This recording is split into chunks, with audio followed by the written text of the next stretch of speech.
The case of Aisling Murphy. Aisling Murphy, born in 1998, was the youngest of three siblings.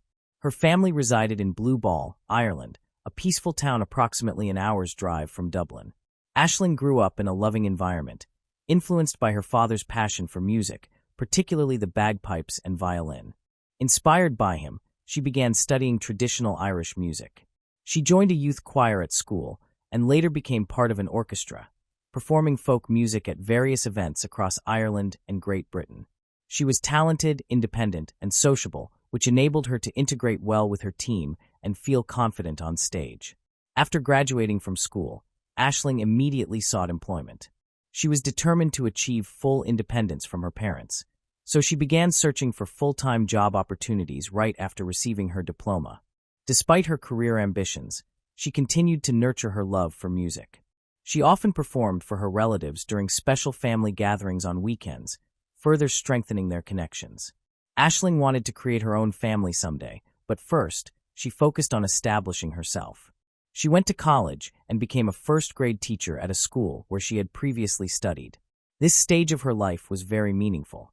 The teachers and students valued Aisling for her energy, kindness, and creativity. Aisling was genuinely suited for this role due to her strong moral character. She transitioned smoothly from being an excellent student to becoming a wonderful teacher. Aisling was friendly, well-mannered, sweet, and self-assured. During her first week of work, she taught music on weekends, demonstrating her passion for her job and her enjoyment of working with children. At 28, she had been in a relationship with her boyfriend, Ryan, for over 6 years. They met when Aisling was just 15. Initially, their romance did not last, and they broke up after a few months. However, they eventually reunited, realizing they had been too young when they first started dating as teenagers. Their feelings reignited, and they fell deeply in love, often discussing their future, including marriage and children. They had planned a trip in 2 days, but unfortunately, it seemed their dreams would not come to fruition.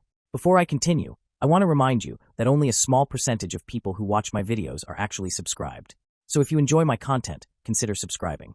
It's free, and you can always change your mind later. Now let's move on with the video.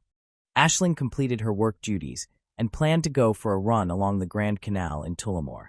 This was a routine activity for her, as she enjoyed fitness and outdoor recreation. She loved walking or running in scenic locations, so she often visited the canal when possible. The Grand Canal was a popular spot for runners, featuring a designated path for walking. It was usually busy, which made Aisling comfortable going there alone. After work, Aisling prepared for her run. She first went home to change her clothes and inform her mother about her plans. Her mother reassured her daughter that she was old enough to take care of herself and that there was no danger. Aisling left, and that was the last time her mother saw her alive. Approximately an hour after Aisling left home, 2 runners warming up along the Grand Canal called for help. They were running on one side of the canal and saw a man attacking a girl on the opposite bank. Since they did not have mobile phones, they ran to the nearest payphone to report the incident. They informed the emergency dispatcher that they had witnessed a threatening man assaulting one of the female runners. The witnesses confirmed that the victim was still alive when the attacker dragged her into the bushes. She screamed and fought back, desperately trying to push him away, but she was clearly overpowered. The dispatchers sent police officers to the specified location. Upon arrival, the police and a witness found the body of a young woman at the canal. The young girl, who showed no signs of life, was found to have been severely beaten, as the caller had reported. She had been pulled off the paved path and into the bushes, where she endured physical abuse. Her face and neck were covered in cuts, and her hair was matted with dried blood. Paramedics arrived and attempted to resuscitate her for 10 minutes, but were unable to save her and confirmed her death. While the exact cause of death remained unclear initially, it was evident she had been badly beaten. The body of the murdered girl was sent for an autopsy, which revealed stab and cut wounds on her neck. A forensic expert identified 11 injuries, primarily on the right side of her neck, including a cut throat that rendered her unable to call for help. Signs of possible strangulation were also observed. The victim was identified as Aisling Murphy. Deep cuts were found on her hands, likely sustained during a struggle. Keys were discovered near her body, and it was determined she had used them defensively, gripping them tightly in an effort to fend off her attacker. The weapon used in the assault did not inflict enough damage to to prevent the criminal from continuing the attack. Aisling died from severe blood loss caused by multiple stab wounds to her neck, leading to her death within minutes.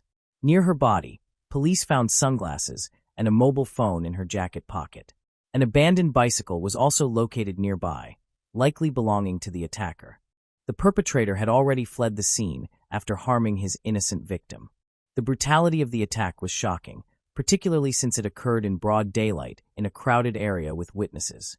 2 runners in the vicinity observed the crime. They witnessed both the attack and the assailant and provided vital information to the police. The first witness, Emma, reported that she was walking her dog by the Grand Canal when she noticed a girl jogging. She saw a man on a bright green bicycle closely following the jogger. Initially, Emma thought they might be running together because the cyclist stayed so near the girl. She described the cyclist as appearing like a migrant, not Irish. He had yellowish skin, a short haircut, and was wearing a black tracksuit with red logos. Later, Emma met another witness, Jenna, and together they saw the cyclist attack the girl. The assault appeared sudden and unprovoked. Jenna provided a detailed account of the attack, which matched that of another witness. The victim screamed, threatening the attacker, but then abruptly fell silent. This silence was caused by a wound to Aisling's neck that severely severed her vocal cords. Later, Jenna screamed loudly, threatening to call the police. Despite these threats, the attacker did not release the victim. Police located a green bicycle near the trail that belonged to the assailant.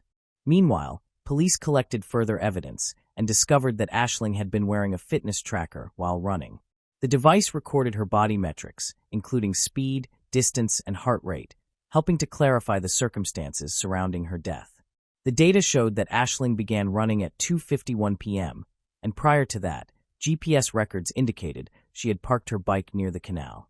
Her pulse at that time was around 100 beats per minute, showing she was in an active phase. She maintained this heart rate until 3:21 p.m., during which she ran approximately 3 kilometers. However, after 3:21 p.m., her heart rate became erratic, and GPS data showed she was standing still at that moment. This was clearly when she was attacked, and by 3:31 p.m., her heart had stopped beating. The next step for the police was to review footage from surveillance cameras in the area. Police identified the locations of all recording devices, hoping to obtain video that would show the suspect, the victim, and the attack itself. They reviewed surveillance cameras, focusing on the time frame between 12:25 and 16:05, and were able to identify a man who matched the witness descriptions exactly. It appeared that he was moving randomly along the roads. They determined that this man had appeared long before Aisling's arrival and was using a bicycle identical to the one found at the crime scene. The prime suspect was wearing a black hoodless jacket and sweatpants with stripes down the side, and also had a red logo on his clothing, as Emma had described. He had been following a woman in a dark burgundy jacket, but was later noticed by her. He had been observing the victim with interest, but for some unknown reason, he quickly fell behind. In footage from another camera, the suspect stops at 1:53 p.m. He reaches into his pocket and pulls out an object. He is seen holding and twisting something in his hand, but the poor quality of the footage makes it difficult to determine what it was. Police suspected he pulled out a knife, which he then used to kill Aisling. A forensic expert concluded that Aisling was killed with a small serrated knife, as the wounds had jagged edges. The man was seen again on surveillance footage at around 2:55 p.m., just as Aisling began running on the trail. Police discovered that the suspect had been wandering around the area, apparently looking for victims, as he occasionally focused on different women. He followed these women at a distance, but lost interest until he came across Aisling, whom he decided to attack. Unfortunately, the surveillance cameras did not capture high-quality images that could help identify the criminal. Hours after the attack, a suspect was arrested based on witness information. The suspect, Griat Keegan, was a 39-year-old Romanian immigrant who had lived in Ireland for 23 years and had no criminal record. He matched the person seen on surveillance cameras and found near the scene of the attack. At the police station, he vehemently denied any involvement in the incident. While authorities were questioning him, police obtained a search warrant and thoroughly searched his house, but found no evidence of his guilt. Griat maintained that there had been a mistake. He provided an alibi that was verified. He had been in a store making a purchase, confirmed by his receipt and surveillance footage. After that, He was seen walking along the south bank of the canal while the murder occurred on the north bank. The suspect's fingerprints and DNA samples were collected to compare with skin particles found under Ashling's nails and on the bicycle, but there was no match. This confirmed that he was not involved in the crime. He was cleared of all suspicions and released. However, for some time, he and his family received threats, as local residents still viewed him as a murderer. He was temporarily provided with alternative housing, and the police issued a public statement clarifying that Griot was not connected to the crime. Only after this did the public stop harassing him.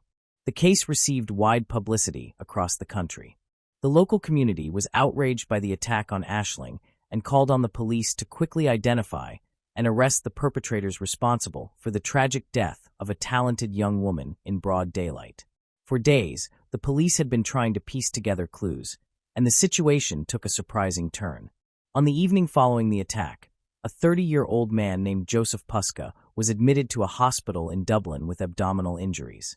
Joseph was originally from a small village in Slovakia. He had left school at 16 without finishing his education and spent most of his life working as a laborer in the Czech Republic. Although he faced challenges in his lifestyle and at school, Joseph was not involved with bad influences, had no criminal record, and was generally regarded as a positive individual. In 2015, he moved to Dublin, Ireland, where he and his wife planned to settle permanently. He continued his work as a builder, and during their time there, they welcomed 5 children. Everything appeared to be going well until he suffered a back injury at work. After his recovery, Joseph discovered that he could not return to his previous activities. The back injury was more severe than he had anticipated, resulting in him receiving disability benefits. He spent a significant amount of time in the hospital, and afterward, he relied on state support.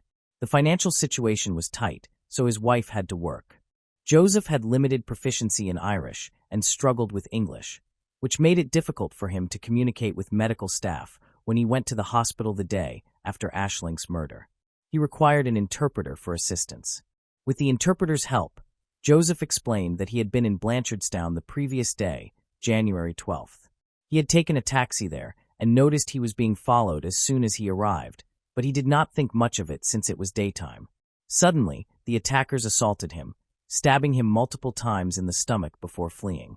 He managed to return home, where he informed his family about the incident and called for an ambulance. Doctors discovered cuts on Joseph's hands, indicating defensive wounds. He had multiple stab wounds in the abdomen and received painkillers before undergoing a 2-hour surgery, which was completed around 10 o'clock. The doctors concluded that Joseph's injuries were stab wounds inflicted by a small knife, but they were not life-threatening. He remained in the hospital for several days to recover.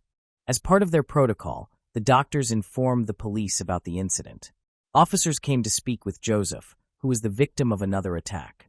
Police suspected that the same criminal who attacked Ashling might also be responsible for Joseph's injuries. During the conversation, Joseph's behavior became increasingly awkward and suspicious. He appeared confused, struggled to recall simple details, and seemed noticeably nervous. Police began to question whether this unemployed man could be connected to Ashling's murder. The next day, the police returned to the hospital to continue questioning and gather more details. This time, Joseph provided more specific answers. He explained that he had taken a taxi to the city to meet a woman he had met online. Joseph then revealed that he was married with 5 children, but did not want his wife to know about his secret encounters. It was later discovered that he had registered on several dating websites and was regularly meeting different women. His wife remained unaware of his affairs, and Joseph had been very careful to keep them a secret. The police asked Joseph if he owned a bicycle. He replied that he had a green bicycle he had used for a long time. However, when asked whether he had been riding it on the day of the murder, Joseph began to stutter and claimed that his bicycle had been stolen over 2 weeks earlier. He had not reported the theft to the police, which raised suspicions. Joseph then appeared increasingly anxious, prompting police to leave his hospital room. Investigators also discovered that he had been near the canal around 6 p.m. that same day. They obtained a warrant to search his apartment, allowing them to collect his clothing and mobile phone for forensic analysis, and called Joseph to inform him of this. Sensing that something was wrong, Joseph directly asked the police, through an interpreter, if he was considered a suspect. The officers reassured him that they were merely trying to clarify the situation and needed to conduct an examination. This conversation occurred over the phone. After the police responded, Joseph paused for a long moment. Then he turned to the translator and asked him to accurately convey his words to the officer. Joseph admitted that he had killed the girl by the canal, but insisted that it was unintentional and an accident. Later, Joseph addressed the police directly. He explained that he had been riding his bicycle along a path when he encountered an unfamiliar girl. He claimed to have had a knife in his hand and accidentally cut her neck after losing his balance. He said that she became angry, which frightened him, and he struck her in the stomach with an object resembling a knife. He stated that he tried to remain calm, hoping the girl would settle down. However, she began screaming and threatening him even more, forcing Joseph to defend himself. He then attacked her, repeatedly stabbing her in the neck with his knife. She fought back desperately, but he was able to overpower her. The police were taken aback by his phone confession, finding the story difficult to believe. It seemed implausible that Joseph could accidentally stab the victim in the neck before she attacked him. They questioned how Aisling could have had a knife. Joseph expressed fear of retaliation. He believed that if Aisling's friends and relatives learned of the incident, they might harm his children and wife. He asked the police to keep his family members' names confidential. The police assured Joseph that he would not avoid prosecution, as he would soon be arrested and put on trial. After being discharged from the hospital, he was immediately arrested for murder. Subsequently, Joseph changed his story and refused to confess. Despite this, the prosecutor's office considered him the only person who could have harmed Aisling that day. They decided to seek the maximum punishment for the murderer. The initial trial date was set for June 2023, but after several delays, it was not until October 2023 that the prosecution presented the case to the jury. During the trial, prosecutors played surveillance footage showing an attacker resembling Joseph cycling along a path near the canal for hours before targeting Aisling. His actions were characteristic of a predator seeking prey. Forensic experts found traces of DNA under Aisling's fingernails, indicating she had fought back and injured her attacker. DNA from tissue samples matched Joseph, and his fingerprints were found on a green bicycle. All witnesses who saw the attacker that day identified him as Joseph.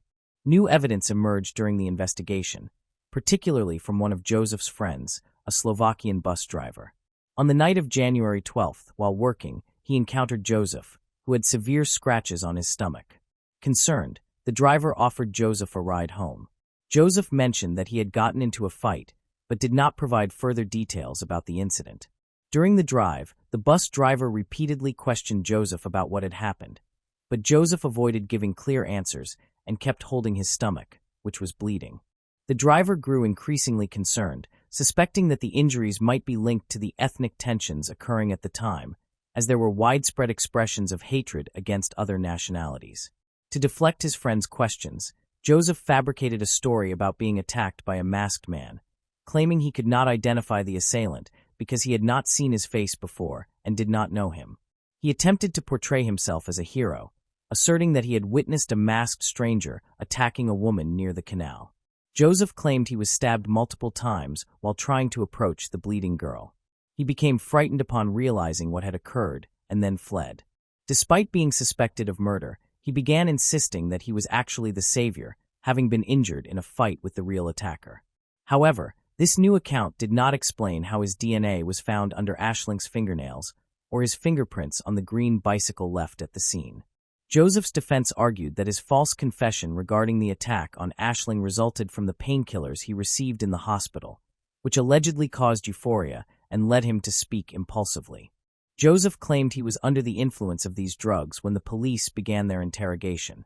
However, doctors who treated Joseph contradicted this assertion. They stated that he had only received a minimal dose of the medication, which could not have significantly affected him by the time he made his confession. The prosecution emphasized that Joseph had changed his testimony multiple times, rendering his statements unreliable. Nevertheless, this presented a challenge for the prosecution because Joseph had no history of violence, particularly against women. There were no indications of aggression or cruelty in his past behavior, and he had no connection to Aisling, raising questions about his motive for the attack. The prosecution argued that the incident was not driven by personal issues. The trial lasted 3 weeks, after which a jury of 12 members returned their verdict. They deliberated for 3 hours before finding Joseph Puska guilty of the murder of Aisling Murphy. As a result, he was sentenced to life in prison without the possibility of parole. The circumstances surrounding Aisling's murder shocked the nation. Just days after the tragedy, protests were held across Ireland in support of the victim's family. During the investigation, police determined that Joseph had attacked Aisling without any apparent motive. He did not know her and appeared to be a predator who had been searching for a victim for hours. Tragically, Aisling fell victim to a ruthless assailant. Moving on to the next case. Blackburn family. On the morning of November 10, 2015, a car was parked outside a home on Sunnyfield Court. Davy Blackburn had returned from his daily gym workout. Just as he was about to step out of his car, a phone call delayed him for a few minutes. After concluding the call, Davy leisurely exited his vehicle and entered his house. Upon opening the door, he froze. His gym bag slipped from his hands. His wife lay on the living room floor in a pool of blood. Confused and deeply shocked, he rushed to her side to check her condition, felt for a pulse, and immediately dialed emergency services. The young woman was still alive, though the living room was in disarray. Items were scattered everywhere, and her purse had been emptied.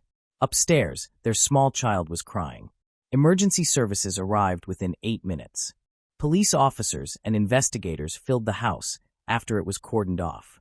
Amanda Blackburn was urgently transported to the hospital. Now, to understand more about Amanda's background and avoid missing vital details of this tragic story. Amanda Grace Bears was born on July 31, 1987, in Muskegon, Michigan. She went to school in Indianapolis, Indiana, until her family moved to Elkhart in 1995. There, she graduated from Elkhart Christian Academy in 2006 and later earned an associate degree from Pensacola Christian College in Florida by 2008. Amanda grew up in a deeply religious family where Christianity and God's teachings were central tenets of their lives. Her father served as the lead pastor at First Baptist Church in Elkhart. Thus, church sermons and the Psalter were ingrained in her from childhood. She knew them by heart and honored them wholly. While other children raced toward adulthood's temptations like parties and first loves, Amanda's passion lay in her faith and her dream of serving Jesus faithfully. Amanda was a blonde-haired, slim girl with a welcoming smile and genuine intentions. Not just beautiful on the outside, Amanda's thoughts and heart were pure. In every action, she displayed love for her neighbor. As a teenager, she took a vow of chastity, promising not to even kiss a man until marriage, and she always kept her word. Amanda's heart raced when she met Davy Blackburn, her true love. A native of Tuscaloosa, Alabama, Davy studied religion at Southern Wesleyan University and came from a devout Christian family. The two met on a blind date at a Hawk Nelson concert organized by Amanda's sister and Davy's best friend. At the time, they attended different colleges but spent every vacation together. Their relationship was purely platonic and free from earthly desires. They enjoyed walks together and shared intimate thoughts and favorite excerpts from church books. Their bond grew stronger as they found joy in simple things and joked sincerely with each other. Once, before returning to school, they had a playful milkshake drinking contest, which Amanda lost. Davy teasingly called her Milk Girl, realizing then that she was the one he wanted to marry. The couple maintained a long-distance relationship for quite some time. Constantly messaging via messengers, calling each other, and chatting for hours, they spent every vacation together. Their respect for the seriousness of their relationship led them to see a psychologist to learn how to communicate properly. On August 1, 2008, Amanda and Davy Blackburn were married. After the wedding, Davy told friends that from the moment he kissed Amanda, he knew there was a special bond between them, a part of God's plan. For the first 4 years after their marriage, the Blackburns lived in South Carolina, where Davy served as an associate pastor at New Spring Church under Pastor Perry Noble. But the young man wanted more, and he suggested to Amanda that she move to Indianapolis to organize a new church for youth. Amanda was reluctant to leave her family and part with her loved ones. For a time, she struggled with the need to leave South Carolina. Eventually, she relented after her husband told her that God must have big things in store for them. In 2012, the Blackburns moved from South Carolina to Indianapolis to plant an independent high-profile church on the city's north side.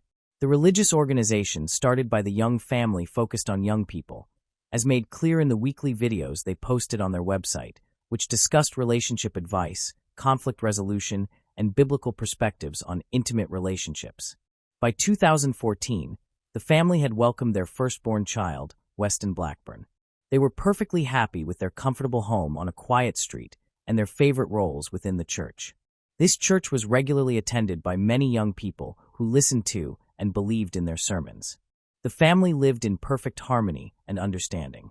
However, everything changed on November 10, 2015.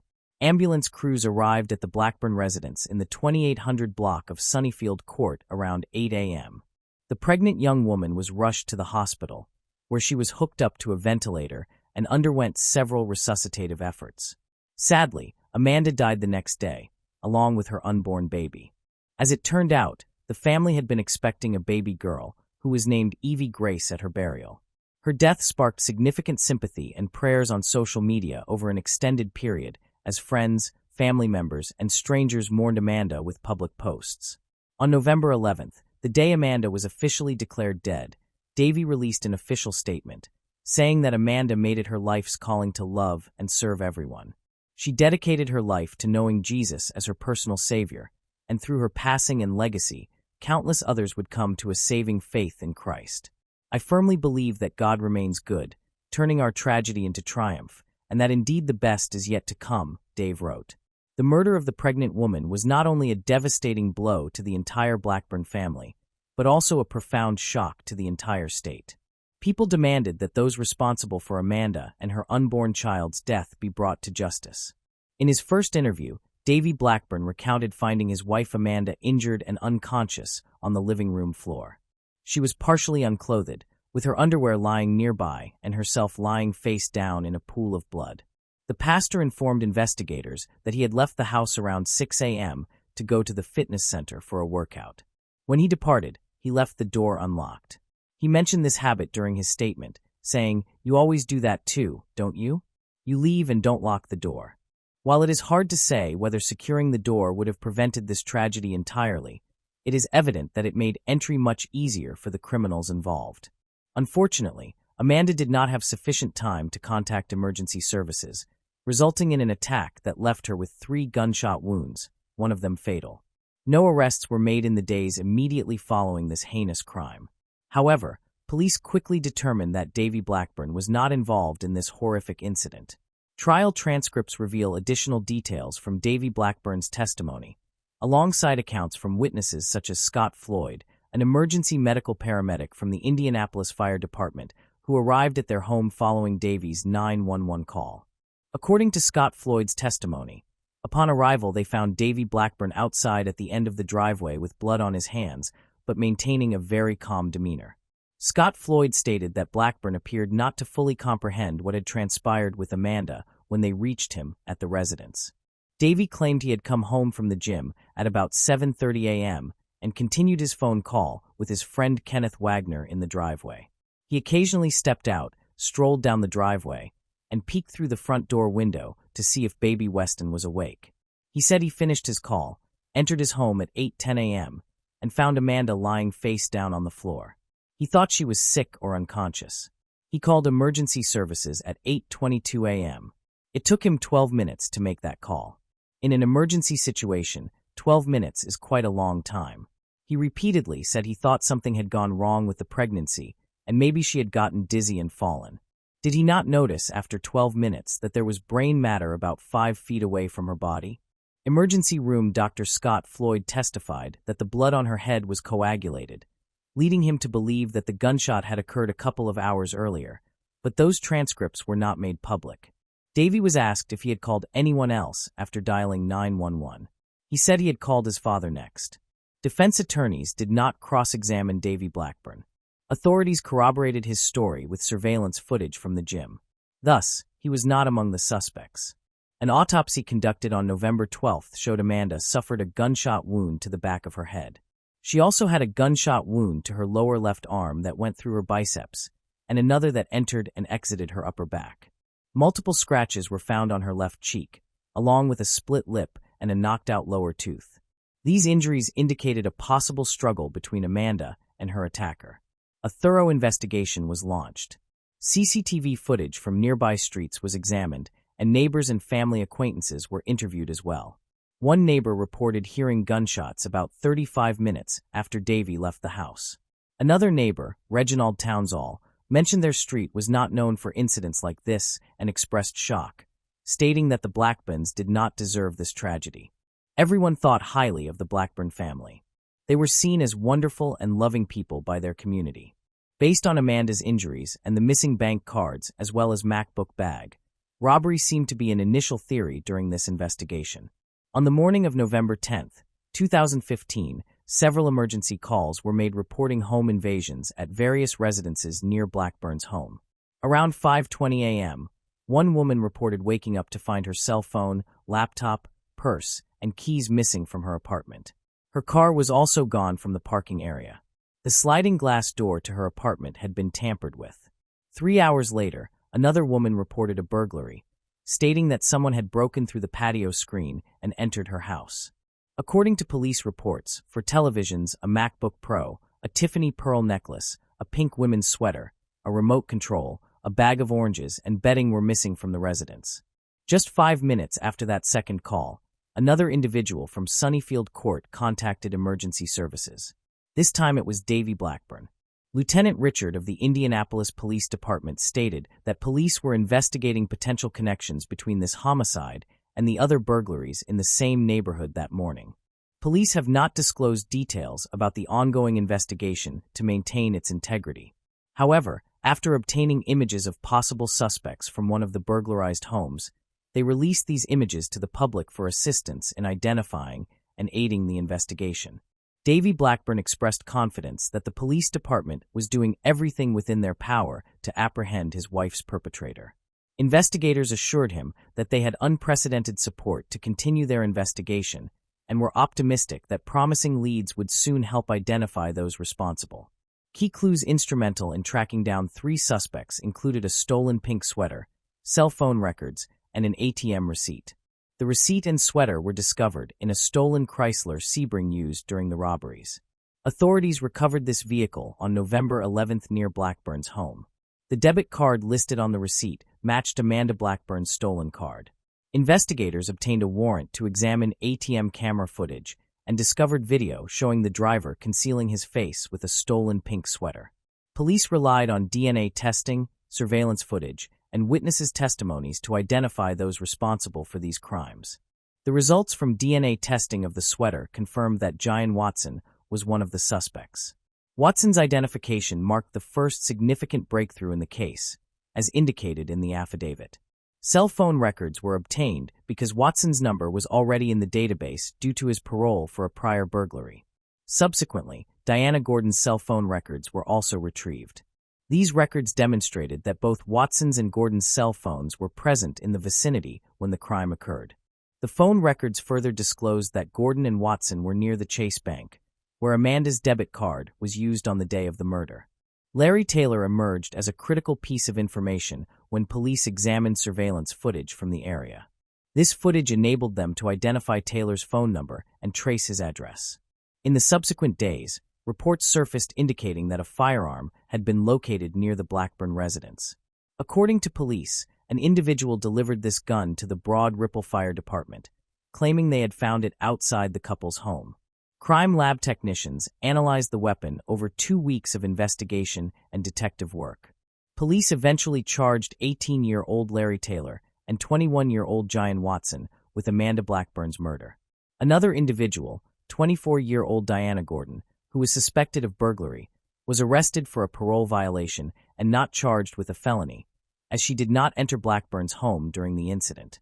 The crime lab confirmed that a gun found near Amanda Blackburn's home was indeed used in committing the crime. All 3 suspects were taken into custody. During questioning, Larry Taylor admitted to shooting Amanda twice, explaining that he acted out of fear she might scratch him after she jumped on him. After she fell over, he leaned down and shot her in the back of her head, subsequently watching her bleed to death. The criminal trio intended to rob the Blackburn house for money. They chose their target upon noticing that Amanda's husband had left their front door unlocked when he went to the gym. Inside, they confronted Amanda to prevent her from interfering. During this confrontation, Taylor struck her with a gun. Watson and Gordon saw the woman and decided it was time to leave. They already had the stolen bank cards, so they went searching for an ATM. After failing to withdraw $500 from one, they successfully obtained $1,400 from another. This was when CCTV captured them. They then headed back to the Blackburn house to pick up Taylor. In their absence, a struggle took place inside. Amanda, regaining consciousness after being struck, lunged at the intruder, and he tackled her in response. Following this, Taylor placed the stolen debit cards in the accomplice's car, who was at an ATM during the crime. Upon their return, he confessed to shooting Amanda, according to court records. The Blackburn home was their third target on November 10th. Earlier, in their first break-in, they stole a laptop, wallet, and car while the residents slept. Inside that home, they noticed a recording camera, but moved on regardless. Next, they broke into another house through a patio window and stole 4 televisions, a laptop, jewelry, a bag of oranges, and a pink sweater that later helped police identify them. Court documents detailed this evidence collected against the suspects. The crucial piece was Watson's DNA, found on the pink sweater used to cover his face from surveillance, as he tried withdrawing cash with Amanda Blackburn's bank card. Watson and Gordon cooperated with authorities in return for reduced sentences. Larry Taylor waived his right to remain silent and admitted being near the burglary scene, but claimed confusion about his activities. Formal charges were brought by the county prosecutor. Larry Taylor faces 13 charges, including felony murder, after knowingly killing Amanda Blackburn. Jian Watson is charged with felony, along with multiple counts of burglary and theft. Diana Gordon, already in custody for parole violation, also faces burglary charges. Additionally, there was a 4th person aware of these crimes but not actively participating in them. He was questioned and released. The Indianapolis Metropolitan Police Department's Violent Crimes Unit worked with the gang unit and federal marshals to arrest Taylor. Police Chief Rick Height praised the cooperation that led to the arrest. The detectives worked tirelessly all day, without sleep, to solve the murders in the city. With assistance from Assistant U.S. Attorney Josh Minkler and Prosecutor Terry Curry, justice was served. Because the victim was pregnant, prosecutors said they might consider filing additional charges related to the fetus. Even though the woman's underwear had been removed and her shirt pulled up, they stated there was no evidence to support rape charges. Larry Taylor's first trial took place in December 2021, but it ended abruptly when it was discovered that a juror had shared information about the case with other jurors. This disclosure interrupted the trial, leading to a mistrial being declared. The final trial took place in October 2022. Jury selection was more thorough this time. Over 100 individuals were considered as potential jurors, each having to fill out a 16-page questionnaire for attorneys to evaluate whether a fair verdict could be reached. Larry Joe Taylor received an 86-year sentence at the Indiana State Correctional Institution for Amanda Blackburn's murder and for additional charges related to a home burglary. Diane Ogden and Jalen Watson agreed to plea deals and testified against Larry Taylor during the trial. Both received sentences ranging from 20 to 35 years in prison. Jalen Watson and Larry Taylor are currently incarcerated in the Marion County Jail. A murder conviction in Indiana can result in a prison sentence of 45 to 60 years, with some cases punishable by life imprisonment or even the death penalty. Prosecutors filed a motion to enhance Larry Taylor's sentence, potentially adding up to an additional 20 years since Amanda Blackburn was pregnant at the time of her death. Davy Blackburn, Amanda's husband and a church pastor, expressed relief that those responsible for his wife's death have been apprehended and will no longer pose a threat to anyone else. Amanda Blackburn's death has touched the hearts of many people, including the chief executive. Her funeral at a Christian church was attended by more than 2,000 individuals. Among those in attendance was Governor Mike Pence. The resident church has set up a donation page to assist with Amanda Blackburn's funeral and medical expenses. Davy Blackburn expressed hope for a judicial system that will wisely handle those responsible for his family's immense pain. Remarkably, he has consistently reported that he has chosen to forgive Amanda's killers. "I was very relieved to learn of the arrest," he told reporters, "although everything inside me wants to hate, be angry, and despair." Moving on to the next case. Blake Leibel. Blake Leibel was born in Toronto, Ontario, Canada, on May 8, 1981. His family was affluent across generations. His father, Lorne Leibel, was a prominent real estate magnate and a member of the Canadian Motorsport Hall of Fame, while Blake's mother, Eleanor Chettle, inherited Allra's products from her father, Paul Chettle. The company produces plastic polytarp materials and is reported to generate more than $28 million in annual sales. However, although grandfather Paul Chettle was successful, reports described him as a controlling and bullying individual. Paul's wife, Blake's grandmother, suffered from a severe mental illness of an unspecified type. While the exact diagnosis is unknown, it is known that when Paul Chettle died, he left a will that withheld inheritance from his family, contingent upon alcohol and drug testing, as well as an HIV test. After relatives successfully met these conditions, Paul Chettle's girlfriend was to receive 2 Mercedes-Benz vehicles, a Cadillac, and other parting gifts, while Blake's mother received a payout of $12 million. Curiously, Blake's brother, Cody Leibel, was excluded from the will, with Paul Chettle stating that this decision was not due to a lack of love, but because he believed Cody's father would sufficiently provide for him. On the other side of the family, Blake and Cody's father, Lorne Leibel, was known for dating attractive young women and taking them out in luxurious Ferraris. He was admired by many men who witnessed his wealth and glamorous companions. When Lorne Leibel separated from Eleanor Chettle, Blake lived with his mother, while Cody lived with his father. During this period, Blake and his father reportedly grew distant and estranged, as Blake felt that Lorne was not supporting him adequately in financial terms. Even so, the Leibel family was, by most accounts, highly accomplished.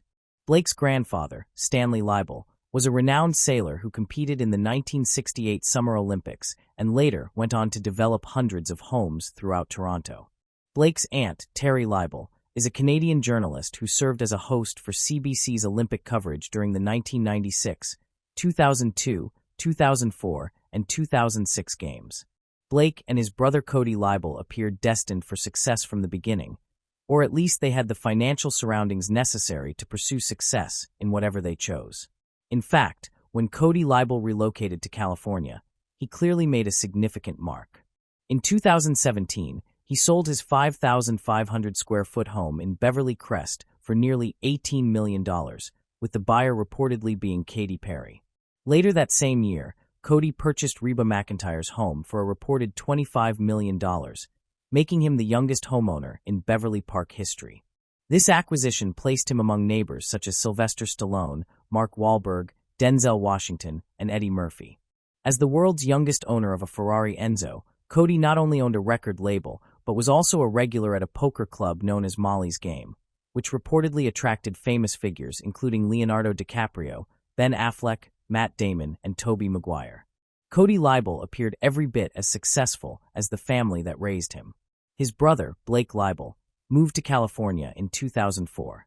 He reportedly continued receiving an allowance from his mother that amounted to nearly $2 million over an 8-year period. In 2011, Blake's mother Eleanor died from brain cancer, leaving behind a substantial inheritance for Blake and Cody. Approximately 2 years later, Blake contested his mother's will in an effort to remove his father as trustee and to deny his brother Cody his inheritance. However, Blake, who reportedly did not even attend his mother's funeral, garnered little sympathy from the courts. But who exactly was Blake Leibel? He wrote and directed a comedy film in 2009 titled Bold. It was produced on a very limited budget and failed to gain any meaningful success. The film turned out to be a major failure with a 2.6-star rating on IMDb, though it can apparently still be found on Plex TV if anyone is curious. Blake Leibel also directed a film in 2013 titled Soulmates. He is even credited as a creative consultant and director on several episodes of Mel Brooks' Spaceballs, the animated series.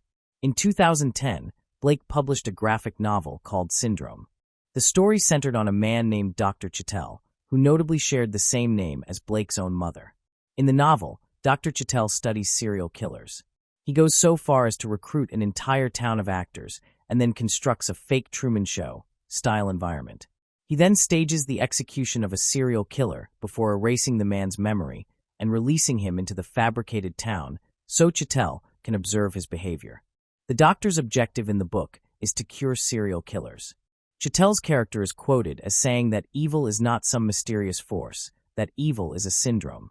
The book's co-author, Ryan Roberts, stated that Blake told him he had conducted extensive research on serial killers.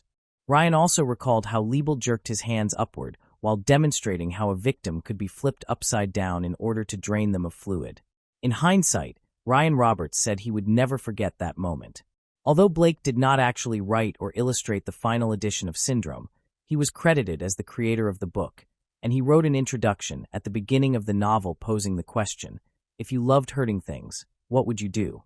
Syndrome became Blake's biggest success, and it eventually led him to give away stacks of the graphic novels for free at Comic-Con in San Diego.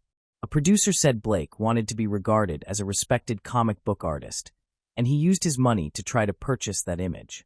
He worked hard to present himself as cool and edgy, but it was evident to everyone that Blake Liebel had serious mental issues that needed attention. His mental condition had begun to decline, and he was spiraling into a dark abyss. Those close to him had started to notice the warning signs, but none could predict how far Blake would ultimately fall until it was beyond anyone's ability to save him. Blake Liebel also had an eventful romantic life. In 2006, Blake met a Californian model named Amanda Braun. Amanda had previously been in a relationship with Andrew Alchek, who died in prison after convictions for crimes committed as a corrupt hedge fund manager. After 5 years of dating, Blake and Amanda were finally married in 2011. Not long after their wedding, Amanda Braun Liebel gave birth to a son. While the couple appeared to live comfortably in their Beverly Hills mansion, Blake continued to cash in and spend his money almost as quickly as he received it. He reportedly smoked marijuana constantly and devised various plans for success, but none of his ideas ever came to fruition. During this period, one of Liebel's friends said Blake was developing a dark fixation on extreme violence. It was as if Blake was turning into a different person. He became distant and paranoid. Then, in the summer of 2015, Blake left Amanda while she was pregnant with their second child. This was reportedly attributed to his marijuana habit overtaking his life, but it seemed there was more than just a cannabis issue developing. Blake began isolating himself from nearly everyone as he sank deeper into a world filled with gore, violence, and darkness. He even stopped returning calls from his family and started to believe that his brother Cody was deeply in debt to some Russian gang members, and he feared it could potentially bring danger back to him. However, there was never any evidence that Cody Liebel owed any significant debt of that kind. No one could understand why Blake's sanity was unraveling so rapidly. Most of his friends believed that it was initially the death of his mother that triggered this dark descent into madness. Eleanor Chattel's $5.5 million residence in Toronto, along with the many additional millions obtained after her death, simply was not sufficient for Blake. He was financially depleted, and after failing to overturn his mother's will in 2013, he turned to his father for assistance in covering his growing credit card debt. Blake was then sued by his attorneys for non-payment related to the unsuccessful challenge to Eleanor Chattel's will. After separating from Amanda, he began promoting another original script titled Psychopump. It centered on a masked vigilante who decapitates villains and then uploads the acts to YouTube. Reviewers of the script stated it was terrible in every conceivable way. There was not a single aspect of Blake Liebel's new project that anyone appreciated. It was compared to a poor imitation of Batman, in which Batman is violent, psychotic, foolish, sadistic, and thoroughly unlikable. Psychopomp amounted to nothing more than gratuitous violence without any imaginative creativity.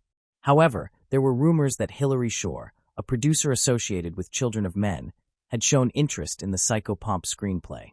Still, this alleged development never came to fruition. While still married to a pregnant Amanda Braun, Blake had begun seeing Iana Kashin, a striking 30-year-old Ukrainian former attorney from Kiev. Very quickly, Blake also got her pregnant, and for a period of time, they appeared happy and healthy, as Blake drew Iana into his fantasy-filled world of Hollywood hot pink. Meanwhile, his mental deterioration was accelerating at an unstable and volatile pace. In May of 2016, Iana gave birth to a baby girl named Diana, and to outside observers, the new family seemed to be thriving. However, the truth was far from perfect. Blake felt intense jealousy toward the infant as a surge of anger grew inside him. No longer the sole focus of Iana's affection, Blake felt replaced by baby Diana, pushing him further into psychological instability. He constantly demanded sexual attention from Iana, threatening to leave her for another woman if she rejected his advances. In an effort to save their relationship, Iana sent her newborn daughter to live with her mother in a nearby apartment, which Blake financially supported. Then on May 20th, Blake Leibel was arrested for sexual assault not far from his condominium. The alleged victim was Blake's third girlfriend, Constance Bucafuri. She had been living in another house he owned, located a few miles away from his West Hollywood apartment where he lived with Iana. Constance alleged that Blake forced himself on her in the house. Bucafuri is known for working as a storyboard artist on Aquaman and in the art department for films such as Snow White and The Huntsman P.S. I Love You and The Emoji Movie. Blake Leibel was released from custody approximately 15 hours after his arrest after posting $100,000 bail. Iana had posted Blake's bail, but discovering the affair with Constance became the final breaking point for her. She moved in with her mother, Olga Kasiansma. There was only one door left to check, and it was locked. The cops attempted to force open the bedroom door, but a mattress had been placed to barricade it from the other side. A police officer shouted for anyone inside to come out. At that moment, Blake's voice finally responded, stating that he would not come out because he was afraid the officers would beat him. They reassured him that nothing like that would happen and explained they were only there to check on his girlfriend to ensure she was safe. Blake replied that she was fine. He claimed she was at the hospital and provided a room number. He also said that his father would be arriving soon and that he would not come out until then. Blake was referring to his accountant and mentor, Stephen Green, whom he had called around noon and asked to come to the apartment. For a month prior to receiving that call, Stephen Green had been unable to reach Blake Leibel. Green had called, messaged, left voicemails, and even emailed Blake multiple times, but received no response. Green had even left a voicemail on Blake's phone expressing concern, saying he loved him, and stating that whatever was happening, he wanted to help him get through it. However, as events would show, it was far too late for that. When Green arrived at the condo, he spoke to Blake through the partially opened bedroom door. A short time later, a detective arrived and found Green now in the living room speaking to Blake on the phone. Blake remained barricaded in the master bedroom. After Green hung up, the detective asked him to call Blake again, which he did. Following a few minutes of conversation, Blake Leibel finally agreed to come out. He emerged wearing only boxer shorts. Stephen Green provided him with clothing to wear. Officers inspected the clothing beforehand and discovered Blake's passport and roughly $4,000 in cash, suggesting he may have been planning to flee, though he never attempted it. As officers entered the bedroom, one of them shouted, "She's on the bed." The detective immediately instructed everyone to move outside and called in the paramedics who were on standby. Sadly, Iana Kasian was pronounced dead at 1:02 p.m. on May 26th. Iana Kasian's naked body was lying on a clean sheet and was covered by a red Mickey Mouse blanket on top of a blue polka dot blanket. Her head was on a pillow. There were abrasions and bruising on the left side of Kasian's face, consistent with blunt force trauma. There were human bite marks on Kasian's left jaw and left bicep, as well as fingernail marks under her jawline. Her scalp had been removed from around her eyebrows to the hairline on the back of her head.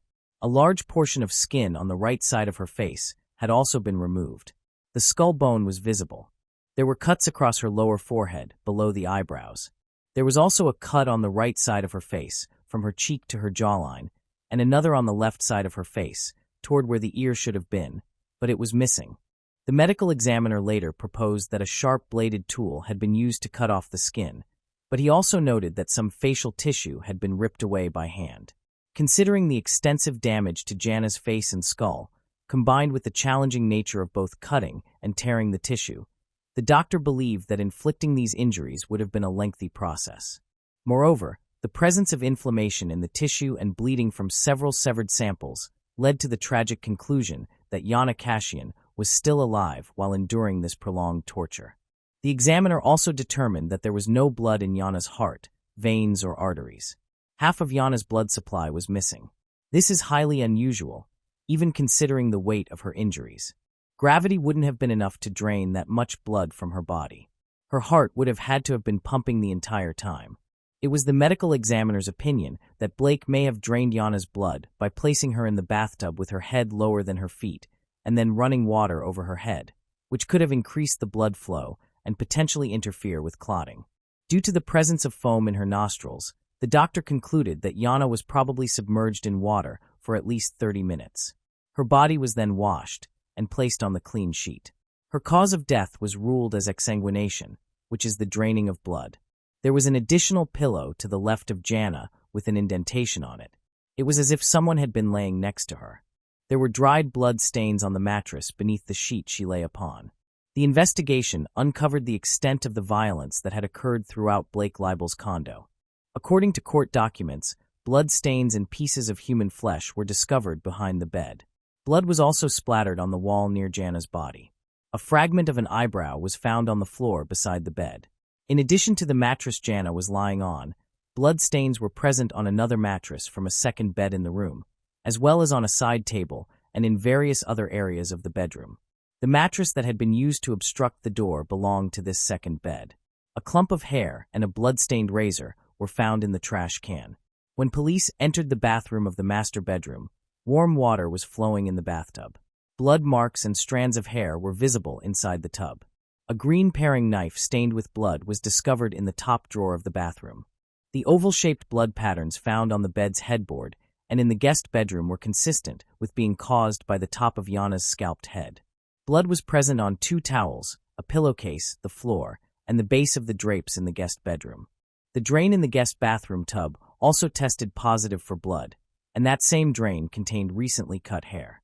Chemical testing further confirmed the presence of blood that someone had attempted to clean from areas of the dining room, the hallway, the guest bathroom, and both bedrooms. The kitchen garbage disposal also tested positive for blood. Additional evidence was later discovered in the dumpster. Inside trash bags that had been thrown down the garbage chute, only feet from Blake's condo door, investigators found blood-soaked bedding, towels, clothing, bath mats, placemats, a bed skirt bearing bloody handprints, human tissue including pieces with hair that appeared to be scalp, and the missing ear. Samples taken from Blake's hands and fingernails also contained Jana's DNA. Jana's hands showed injuries consistent with self-defense. The marks and bruises observed on Blake's face at the time of his arrest were most likely inflicted by Jana as she fought for her life. The Los Angeles coroner concluded that she was kept alive for approximately 8 hours.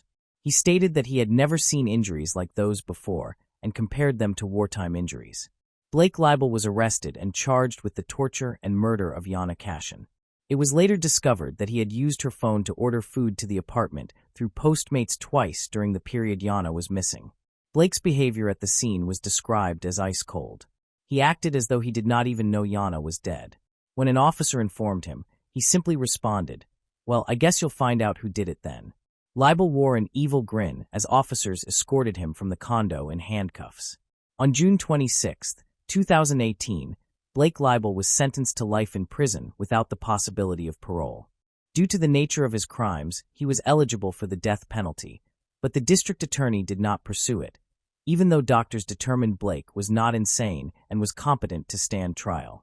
The jury took only 3 hours to return a guilty verdict. Blake was also ordered to pay approximately $43 million to Jana Cashin's family. Cody Leibel attended every day of the trial. Blake's father never appeared. Jana Cashin had lived in the United States for only a couple of years before the tragedy occurred. She was working toward becoming a translator. What happened to her was utterly devastating. It was a crime with little motive beyond Blake's narcissistic desire to control women using his allowance. It was as though this aging, evil little boy had never experienced rejection, and once he was or believed that he was, he could not endure it. His ego collapsed, and he stole the life of his newborn daughter's beautiful mother in the most cruel way imaginable. Blake Leibel will rot in prison where he belongs, alone with no one, nothing, and no future that will bring any light in his direction. Moving on to the next case. The case of Carol Maltese. Carol Nicole Maltese was born on September 19, 1995, in a small province in Italy to parents Fabio and Josephine. Her mother was of Italian descent, while her father had Dutch heritage. When Carol was only 4 years old, her parents divorced, and she remained with her mother. Her father returned to the Netherlands, where he remarried and had more children. Despite the lack of support from her father, Josephine chose to stay in Italy and raise Carol on her own. Carol and her mother lived in a small community called Sestosenda. Her mother worked multiple jobs to provide Carol with a good education and opportunities for a better life. As a result, Carol grew into a beautiful, kind, and sociable young woman, with many friends and an easy rapport with others. She was an active schoolgirl who participated in sports such as horseback riding and regularly attended a dance studio. She was fluent in 3 languages, loved traveling across Europe, and was an avid reader who could engage in conversations on a wide range of topics. As Carol entered her teenage years, she had many admirers and enjoyed being the center of attention. After completing her secondary education, Carol enrolled in a technical university to study industrial design, arts, and fashion.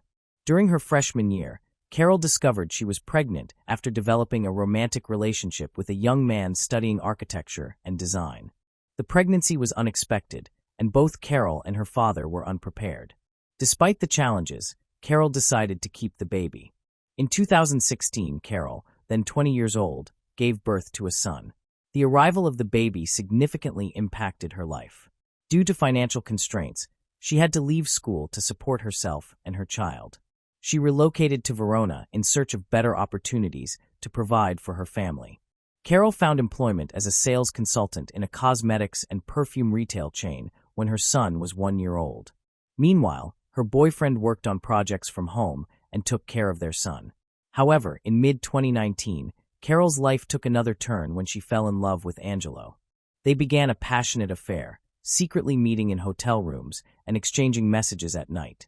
The affair lasted about 6 months, during which they tried to spend as much time together as possible.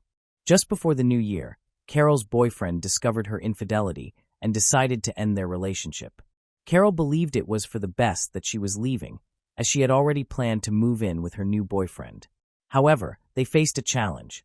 Angelo lived with his parents, and Carol could not join him with her child from a previous relationship. They decided to rent a place together, but their plans were disrupted, leaving them jobless and unable to afford a home. Carol had to move into Angelo's parents' house and temporarily leave her 4-year-old son with his biological father. Carol struggled financially, but Angelo and his parents supported her as much as possible. She had to rely on them completely, unable to contribute to her son's care.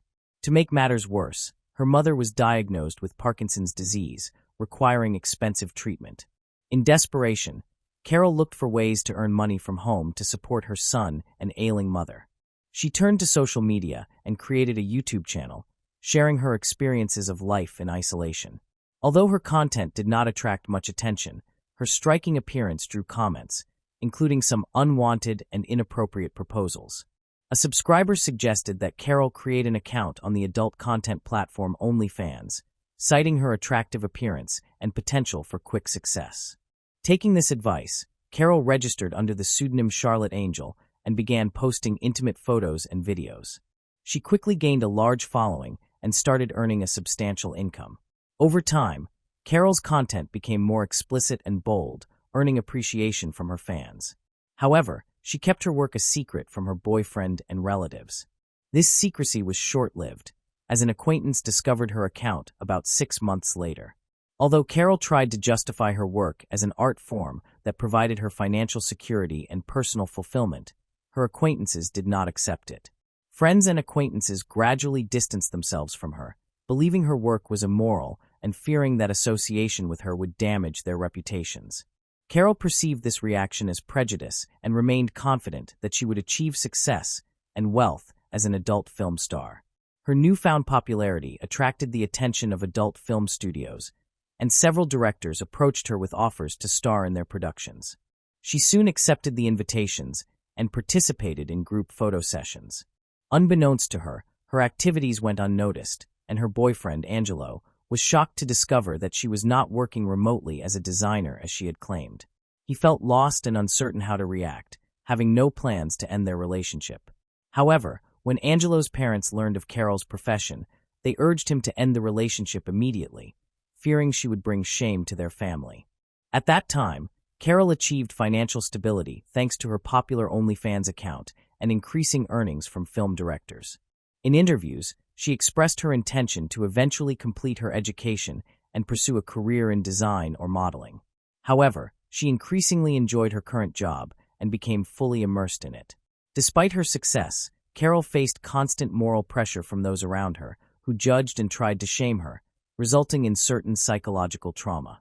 She defended her profession, calling it art, and advocated for women's right to choose a career without fear of judgment or social consequences. At the age of 25, Carol moved to Rescaldina, a small town in the province of Milan, intending to start anew. She planned to abandon her career in the adult entertainment industry and secure a job as a sales consultant at a perfume shop. However, this job lasted only a short time. A few months later, she met David Fontana, a 42-year-old local banker with a passion for photography, especially nude photography. They connected online, where David was seeking photo models for his projects. Carol reciprocated his offer, and upon their first meeting, they felt an intense mutual attraction. Despite being married, David pursued a relationship with Carol, and they began dating. Their relationship involved photo sessions that often led to intimate encounters. David soon discovered Carol's past experience in the adult industry and encouraged her to resume her career, citing her talent. However, David's feelings for Carol were complex. He loved her, desired to possess her, and also enjoyed watching her in adult films. In March 2021, David divorced his wife and moved in with Carol, allowing them to explore their most explicit fantasies together.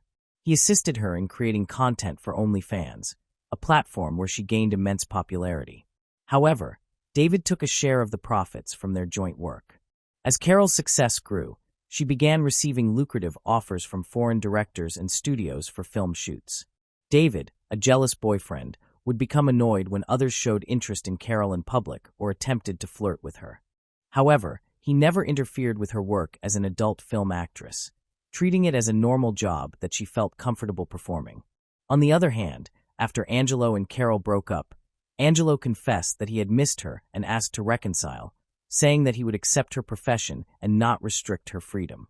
Carol appreciated Angelo's efforts, but revealed that she had already met someone else.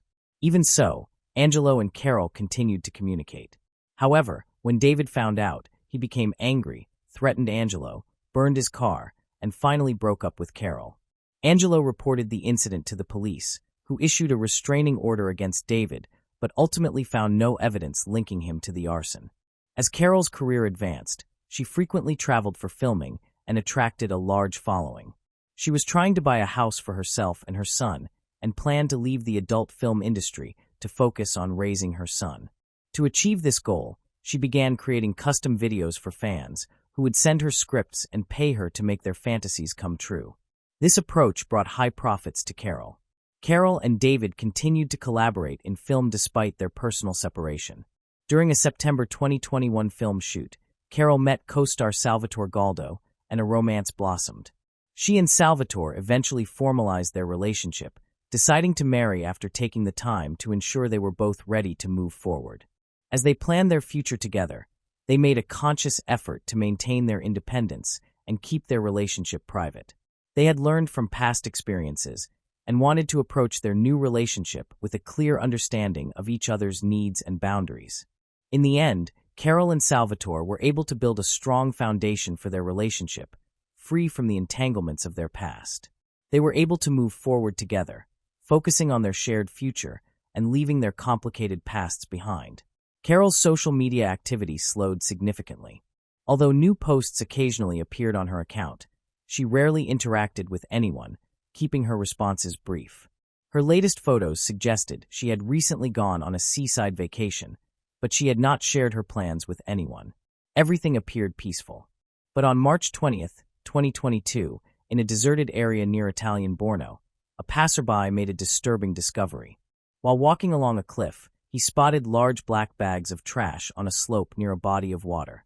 Feeling uncomfortable seeing garbage in such a beautiful location, he decided to investigate. As he approached one of the bags, he noticed that it was unusually heavy. His curiosity turned to horror when he saw human fingers poking through a tear in the polyethylene plastic. The man quickly contacted the police, and when officers arrived, they found 4 bags containing a human body that had been divided into 18 parts. Due to the extreme disfigurement, identifying the remains seemed unlikely. Forensic analysis revealed that the victim was a young woman who had been deceased for at least 2 months, although the cause of death could not be determined. It was clear that the body had been stored in a freezer before being thrown off a cliff in a remote area, likely with the intention of keeping it hidden for a long time. Upon impact, the bags tore, spilling some of the contents. The perpetrator had attempted to conceal the victim's identity by removing distinctive features, such as tattoos, although damaged remnants of these tattoos still existed. The skin in those areas had been severely damaged with burns from hot objects, cuts, and acid. Despite this, police were able to piece together fragments of the tattoos and compare them with a missing persons database. A breakthrough occurred when a news report about the body was broadcast, urging anyone who might recognize the described features to come forward. Shortly afterward, a woman who worked in adult films visited the police station and identified the tattoos as belonging to a colleague who had disappeared in early January. The actress knew the deceased as Charlotte, but did not know her real name. This new information proved crucial, as it allowed the police to establish the victim's identity and real name. Once her identity was confirmed, it emerged that she had recently become engaged to Salvatore Galdo, a colleague, shortly before her disappearance. However, Galdo had not reported his fiancée missing, raising suspicions. He was detained as the first suspect, though he appeared genuinely distraught over her death and puzzled as to why he was under suspicion. According to Salvatore, he had been in regular contact with his fiancée through messaging apps and social media and had proof of their correspondence. He claimed that Carol had fallen ill and was self-isolating, which explained why he had not visited her. When asked why he had not called to check on her, he said he had spoken with David Fontana, who lived nearby and had promised to care for her. Although Salvatore's story was unclear and unconvincing, his testimony led police to a second suspect who needed to be questioned. However, before authorities could locate David, he appeared at the station to report a missing person, a surprising turn of events. David had not been following the news and did not expect the body to be found so quickly. Upon learning that Carol's body had been discovered and identified, he became worried. When Salvatore was arrested, David realized that the police would likely trace him, as he had communicated with Salvatore by phone and fabricated a story about caring for Carol while she was sick. During questioning, David appeared nervous and gave conflicting accounts of his relationship with Carol. He claimed that he and Carol were close but had not seen each other in months, and that she had suddenly stopped contacting him. After hours of questioning, David finally broke down and confessed that he had accidentally killed Carol during a filming session for a client who had paid a large sum. The script had called for him to tie and gag Carol, place a bag over her head, and simulate brutal beating and torture using tools, including a hammer. David and Carol had agreed that he would not hit her too hard, while she would act as if she were in extreme pain. However, David claimed that he accidentally delivered a hammer blow that fractured her skull. When he removed the bag, he saw that she was near death, but instead of seeking medical help, he decided to end her suffering with one final hammer strike. Investigation later revealed that the mysterious client was, in fact, David himself, who had used a fake account to contact Carol. He had devised a revenge plan because Carol intended to leave him. On the night of January 11th, David killed Carol with a hammer.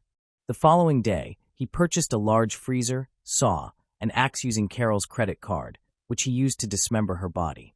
David attempted to disfigure the body to prevent identification by removing tattoos, burning the skin, and shredding the remains.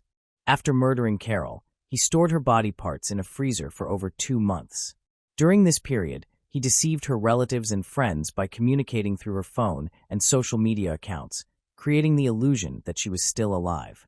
By the end of March, believing it was safe, David disposed of the body by dumping it off a cliff in a remote area, hoping the remains would either never be found or would be too decomposed to identify. However, the body was discovered just 2 days later, and authorities tracked David down within a week. The most perplexing element of the case is that none of Carol's relatives or friends reported her missing, even though her disappearance had occurred nearly 3 months earlier. David had meticulously maintained the illusion that Carol was alive by sending messages and posting on her social media accounts. Even her fiancé, who believed she was sick, did not become alarmed when she failed to answer his calls or visit him. Had anyone raised the alarm sooner, authorities could have tracked David immediately via Carol's phone signal, which he had kept with him the entire time. During the trial, David expressed remorse, claiming that he loved Carol and that her death had been unintentional.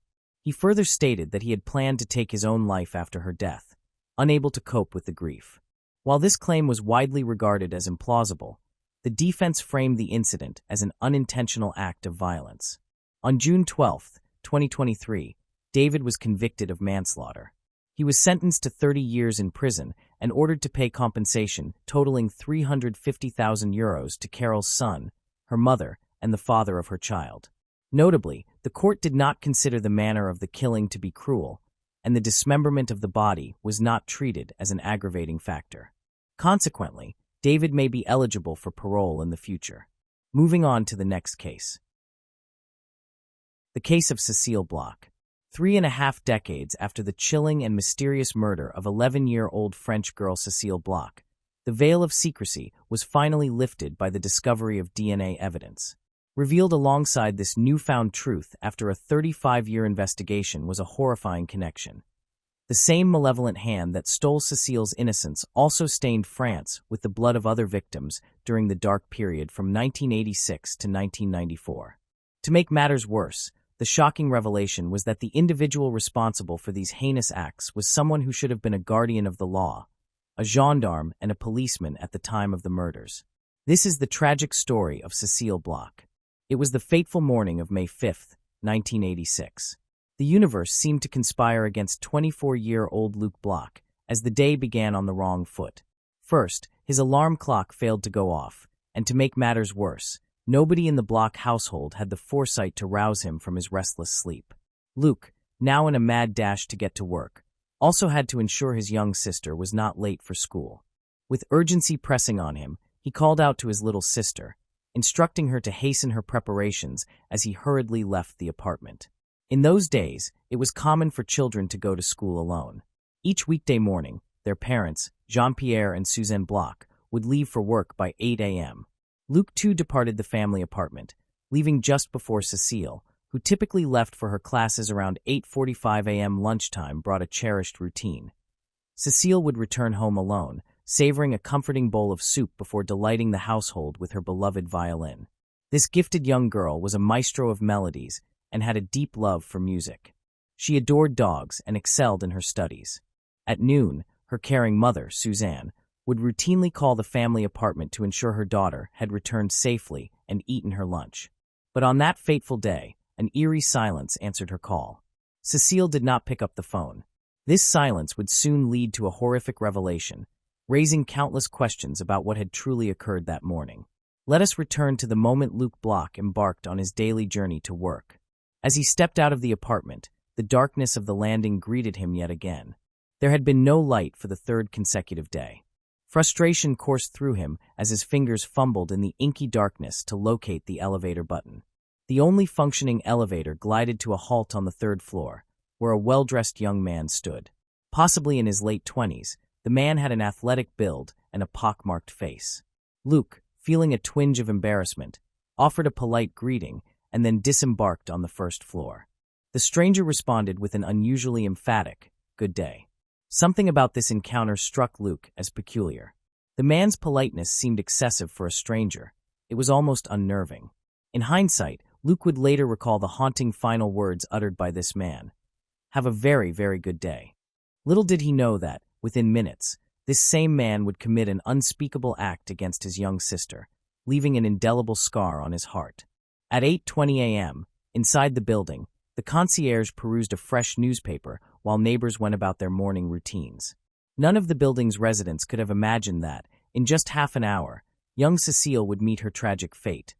A fate that awaited her lifeless body in the shadowy depths of the building's basement, a staggering 3 floors beneath what had once been her peaceful home. Suzanne, her heart sinking with each unanswered call, clung to a fragile hope that Cecile might be at a friend's house. She dialed the number, praying for a reassuring voice, but her fear only deepened. Her friend confirmed the chilling truth. Cecile had not gone to school, and she had not seen her that day either. By 1 p.m., panic consumed the parents, driving them back into the apartment, their frantic voices echoing as they desperately called for their beloved daughter. Cecile was nowhere to be found. Suzanne's eyes fell upon her daughter's absent school bag, a stark sign that she had indeed left. But to where? Meanwhile, Jean-Pierre began a series of agonizing calls to local hospitals. Their anxious inquiries met the same heartbreaking reply. No girl matching Cecile's description had been admitted. In the building's lobby, the parents pleaded with the concierge to help locate their missing child. Fueled by urgency, they raced to the police station, scouring the nearby streets and playgrounds along the way. Cecile was known for her steadfast attendance at school, and there were no significant issues at home to explain her absence. The question loomed large. Why had she left, and where had she gone? The concierge, now joined by two concerned neighbors, undertook a painstaking search of the building floor by floor, inching their way downward, but the haunting truth remained. Cecile had vanished without a trace. All that remained was the foreboding cellar. The first room they entered was empty, offering no answers. The second room was locked. The third room was a chamber of forgotten clutter, a chaotic maze of possessions and junk accumulated over years, so densely entangled that nothing could be discerned at a glance. In a breathless moment, a flashlight pierced the darkness, casting a feeble glow across the basement's desolation. At first, it appeared vacant, but just as they were about to retreat, one man noticed something amiss in the corner of his eye, a grimy, time-worn carpet that seemed to conceal something beneath it. He summoned the others, a glimmer of dread tugging at their hearts. Tragically, they found who they were seeking, but not in the way they had hoped. Outside the house, police cars and an ambulance had already arrived when Cecile's parents returned. They rushed past the gathered crowd in the basement, but it was too late. The innocent life of young Cecile had already been taken, her innocence brutally shattered. The wheels of justice began to turn as a relentless investigation into the heart-wrenching homicide was launched. The grim investigation revealed a chilling timeline. The malevolent intruder had infiltrated the block, lingering within its walls, and endured a sinister 40-minute encounter with Cecile, with witnesses confirming that he departed the building at 9:20 a.m. All accounts echoed a hauntingly consistent description of the suspect.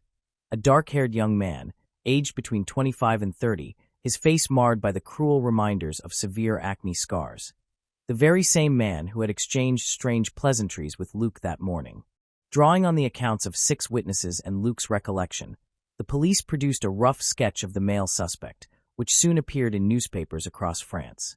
While investigators succeeded in obtaining the assailant's biological material and determining his blood type, the emerging field of DNA forensics constrained their progress. The evidence, a tantalizing fragment of the puzzle, remained ensnared in a cold, expectant silence as the promise of breakthroughs in forensic science beckoned from the shadows. Yet the revelations were minimal, leaving a trail of unresolved questions and a community haunted by uncertainty. Only a month earlier, the city had recoiled at reports of a similar predator roaming among them. A man bearing a striking resemblance to the male figure now under investigation had assaulted an 8-year-old girl in an elevator. Yet miraculously she had survived to recount her harrowing experience to investigators. This brave child, known only as Sarah, recounted how the man had cunningly posed as a police officer during the ordeal. What sent shockwaves through the community were the eerie parallels emerging in 3 additional sexual assault cases. In these grim chapters, the assailant employing the same sinister ruse had targeted a 26-year-old woman and 2 young girls aged 11 and 14. Each victim had fallen prey to his apparent police identification card and the menacing glint of handcuffs, tools of restraint that he employed with chilling precision. The authorities were gripped by a sense of urgency as they grappled with the unsettling question. Was this a deceitful strategy to gain the confidence of unsuspecting victims, or was he truly a police officer? Their suspicions were fueled not only by the violence inflicted upon his victims, but also by the meticulously calculated methods he employed. A persistent intuition lingered among investigators, a conviction that this malefactor was no ordinary criminal. Their instincts told them he was either a sworn officer or a gendarme, a belief that would later be chillingly confirmed. Capturing this predator, however, was far from simple, as he continued to evade the grasp of justice with diabolical cunning. Despite the widespread dissemination of his sketch to the local populace, it failed to expose the perpetrator. By the end of 1987, a sinister shadow had descended over numerous crimes, all attributed to this man based on his distinctive appearance and menacing demeanor. The investigation remained trapped in an agonizing stalemate for years, swinging between closure and reopening. In a cruel twist, the most recent DNA tests conducted in the pursuit of justice produced inconclusive results, enveloping the perpetrator's identity in an impenetrable veil of darkness. Tragically, the parents of the young victim never lived to witness justice. Suzanne met her untimely death in a devastating traffic accident in 1989, while Jean-Pierre passed away in 2011. Their hearts carried the heavy burden of never knowing the face of the monster who had taken their beloved Cecile forever, leaving a haunting legacy of unresolved pain and injustice. Yet the embers of the unsolved mystery began to rekindle, guiding determined cold case detectives who uncovered a piece of evidence that offered a glimmer of hope. The killer, known to drive a white car, had previously served in the prestigious gendarmerie. His chilling history culminated in a final crime committed near a gendarmerie training facility, with methods that displayed unmistakable signs of police and military training. In 2021, the police made a bold move. They summoned around 750 former police officers who had served in the Paris area during the time of the crimes. Among them was the very man who had evaded justice for so long, called in for questioning on September 29, 2021. The investigators' aim was clear: to collect DNA from these suspects, hoping fervently that the murderer would finally be identified among them. The story took a harrowing turn on September 24th, when a summons was delivered to a man, compelling his appearance for questioning on September 29th. The demand further required the surrender of a DNA sample. However, in a startling twist, the narrative shifted on September 27th when the man's wife reported him missing. As the clock relentlessly approached the fateful date, the puzzle remained incomplete. 2 days later, on September 29th, 2021, in a quiet town in southern France, tragedy struck in the form of suicide. François Verov, a 59-year-old man, chose to end his life, leaving behind a farewell note that contained a haunting confession. Among its chilling lines, it read, "I admit being a great criminal who committed unforgivable acts until the end of the 1990s." In a heart-wrenching conclusion, DNA tests revealed the somber truth. The man authorities had hunted relentlessly for years, the pockmarked, elusive predator, was unmasked as François Verov. However, much of his background remained cloaked in mystery. Born on January 22, 1962 in France, he had grown up under the stern gaze of a strict father, a stepmother, and 2 stepsisters. His biological mother had succumbed to the relentless grip of the flu. In his youth, he harbored an unsettling fascination with horror movies, perhaps offering a glimpse into the darkness that would later consume him. In 1983, François embarked on a new chapter as he moved to Paris and joined the National Gendarmerie. By June 1985, he had married and undertook the construction of a family home from the ground up, a testament to his ambitions. In the eyes of a former friend, he wore the dual masks of kindness and decency, yet his temper lurked just beneath the surface, a volatile element that could erupt without warning. Behind this facade, however, lay a chilling truth. He was entirely the opposite of the positive traits he may have projected to others. For innocent young girls had suffered beneath his sinister hand, miraculously escaping his clutches, all except for young Cecile Bloch. François' malevolence did not end there. In 1987, he cold-bloodedly murdered 2 adults, 38-year-old Jill Politi and his devoted housekeeper, Irmgard Muller. Armed with crucial DNA evidence, investigators embarked on a gripping journey, determined to unravel the secrets of a malefactor whose dark deeds seemed endless. They fervently believed his sinister trail of crimes extended far beyond those already uncovered, driving them to delve deeper into unsolved cases, searching for hidden connections that could reveal the full extent of his reign of terror. Unfortunately, earthly justice may never hold him accountable for his atrocities, and retribution seems beyond reach. The specter of his deeds looms large, leaving the question of inevitable justice to the realm beyond. As this harrowing tale unfolds, we are left with unanswered questions, wounds that may never fully heal, and the haunting presence of a man who committed unspeakable acts. François Verov may have evaded earthly justice, but his actions are forever inscribed in the indelible ink of infamy. Amidst the darkness, a glimmer of hope stands as a testament to the relentless tenacity of those who pursued answers. With advancements in DNA technology, the truth emerged from the depths of despair. In the afterlife, in the realm beyond, justice may yet find its elusive mark, allowing the innocent souls scarred by his malevolence to finally rest in peace. In the shadow of these chilling revelations, let us remember all those who suffered at the hands of this predator. Their memory endures as a reminder that even in the darkest corners of our world, the relentless pursuit of justice can be a beacon of hope. As we close this chapter of human frailty and malevolence, let us remember Cecile, not for the darkness that took her, but for the vibrant spirit she once embodied. For every life taken too soon, there remains a legacy that defies the shadows, a testament to the unwavering hope that someday justice will prevail. May the souls of Cecile and all the other victims rest in eternal peace. The case of Dalia D'Ippolito. On a bright afternoon in Palm Beach, Florida, a man named Muhammad went to the local police department with a startling account. He stated that a woman, whom he knew only by the name Delilah, had approached him with a strange and disturbing proposal. Muhammad claimed that Delilah had offered to hire him to carry out a murder. Although his account sounded believable, Muhammad was unable to provide one key piece of information: Delilah's last name. Despite this missing detail, the Palm Beach Police Department treated Muhammad's allegation seriously and began an investigation. Detectives were assigned to identify the mysterious Delilah and determine the identity of her husband. In order to obtain more details, they decided to use Muhammad as bait to arrange a meeting with Delilah. A local mobile gas station was selected as the meeting place, based on Muhammad's statement that Delilah lived nearby. At the chosen meeting location, police positioned several surveillance vehicles to observe the encounter, hoping to collect evidence and piece together the mystery surrounding Delilah's identity and intentions. Before the woman arrived, detectives instructed Muhammad on what he should say to her. They secretly equipped him with a wire and recording device, enabling them to listen to the conversation as it unfolded. As they continued monitoring the mobile gas station, detectives focused on the interaction between Muhammad and a woman named Delilah. What caught them off guard was Delilah's appearance, which did not match the typical image of someone seeking to have her husband killed. Delilah, an attractive woman dressed in a skirt and tank top, entered the car with Muhammad. Muhammad, acting uncertain, asked whether it was really worth having someone murdered. Delilah responded that she could not divorce her husband because she feared he would retaliate if she attempted to leave him and divide their assets.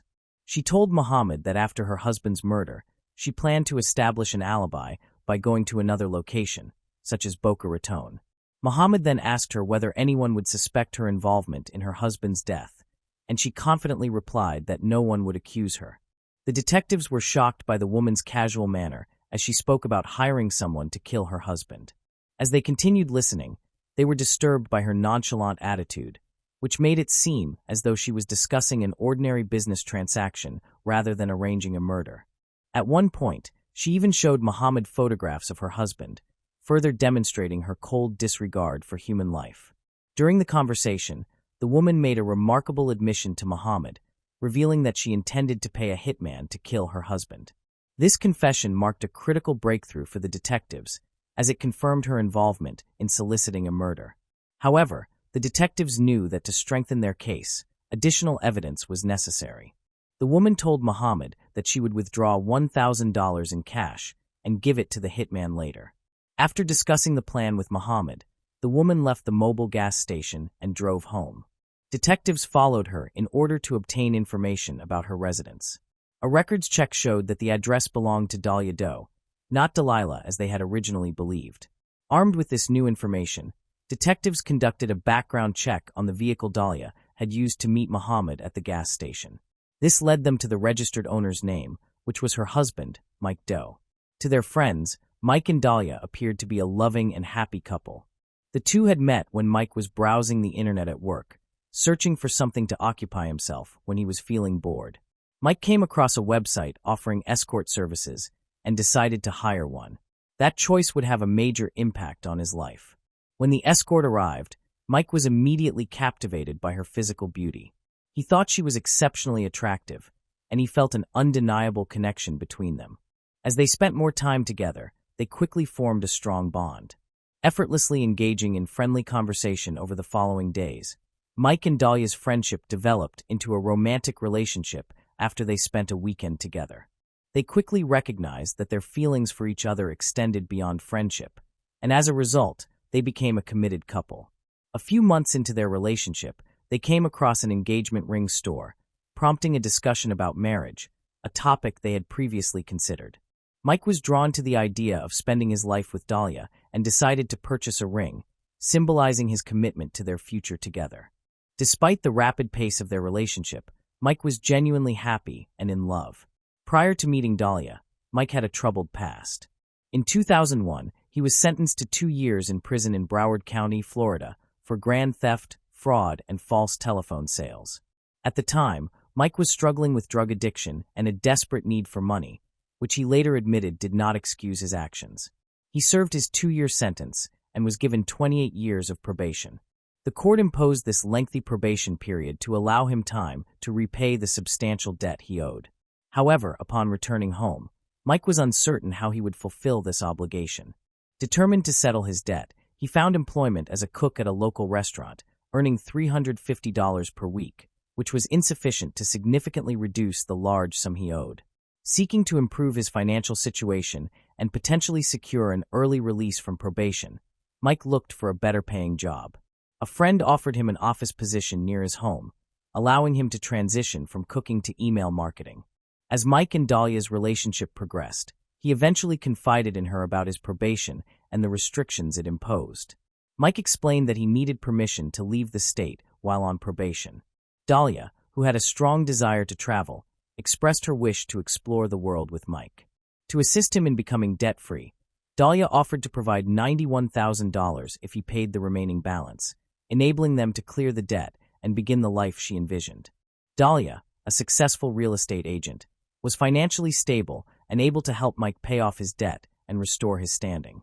Mike consulted his attorney to understand the process, and the attorney advised him to gather the required funds to secure his release from probation. To facilitate the payment, Dahlia and Mike agreed that she would transfer the money from her Bank of America account to the attorney. Dahlia told Mike that she had sent the funds, but when he followed up with the attorney, he was informed that the payment had not been received. Mike waited a day before asking Dahlia about the transfer, but she insisted that she had sent the money, leaving him frustrated and uncertain about the situation. Mike's concern continued to grow, so he contacted his attorney again, only to learn that the funds still had not arrived. Dahlia claimed to have sent the money, but could not account for the delay. 2 days passed since the supposed transaction, yet the attorney had not received any funds. Mike requested proof of the transaction, needing a receipt to verify the details. However, Dahlia suspected foul play, suggesting that the attorney might have misappropriated the money. She vowed to locate the missing sum while Mike tried to move past the confusion. Meanwhile, a supervisor at the Bonn Beach Police Department contacted Sergeant Whitey Jean for assistance. Sergeant Jean met with a detective working on Dahlia Doe's case, who briefed him on the situation, revealing that Dahlia intended to hire someone to kill her husband. The detective explained that Dahlia was awaiting a call from the prospective hitman and asked Sergeant Whitey Jean to pose as the hitman and arrange a meeting with her. Sergeant Whitey Jean agreed to assist with the investigation and assumed the role of the hitman. In this capacity, he contacted Dahlia and demanded a $3,000 advance payment along with the key to her house. The detective had requested the key as part of the plan to make Dahlia believe the murder would occur at her home. Dahlia, however, was displeased with the payment demand and called Muhammad, the informant, to voice her concerns. During the call, the detective overheard her apprehensions and worried that they might have frightened her away, fearing that she could change her mind and seek someone else to commit the crime.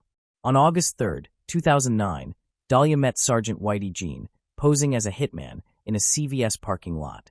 Dahlia had not brought the agreed-upon payment, prompting Sergeant Whitey Jean to warn her that if he had to wait until after the murder to receive payment, she would need to provide $7,000 in cash up front.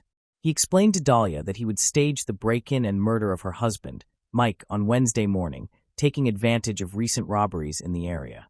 He outlined the plan to make it appear as a legitimate break-in, stating that Mike would be shot twice in the head to simulate a robbery gone wrong. Sergeant Whitey Jean also informed Dahlia that he would contact her a few days after the supposed murder, as he knew the police would be closely monitoring her actions following the crime.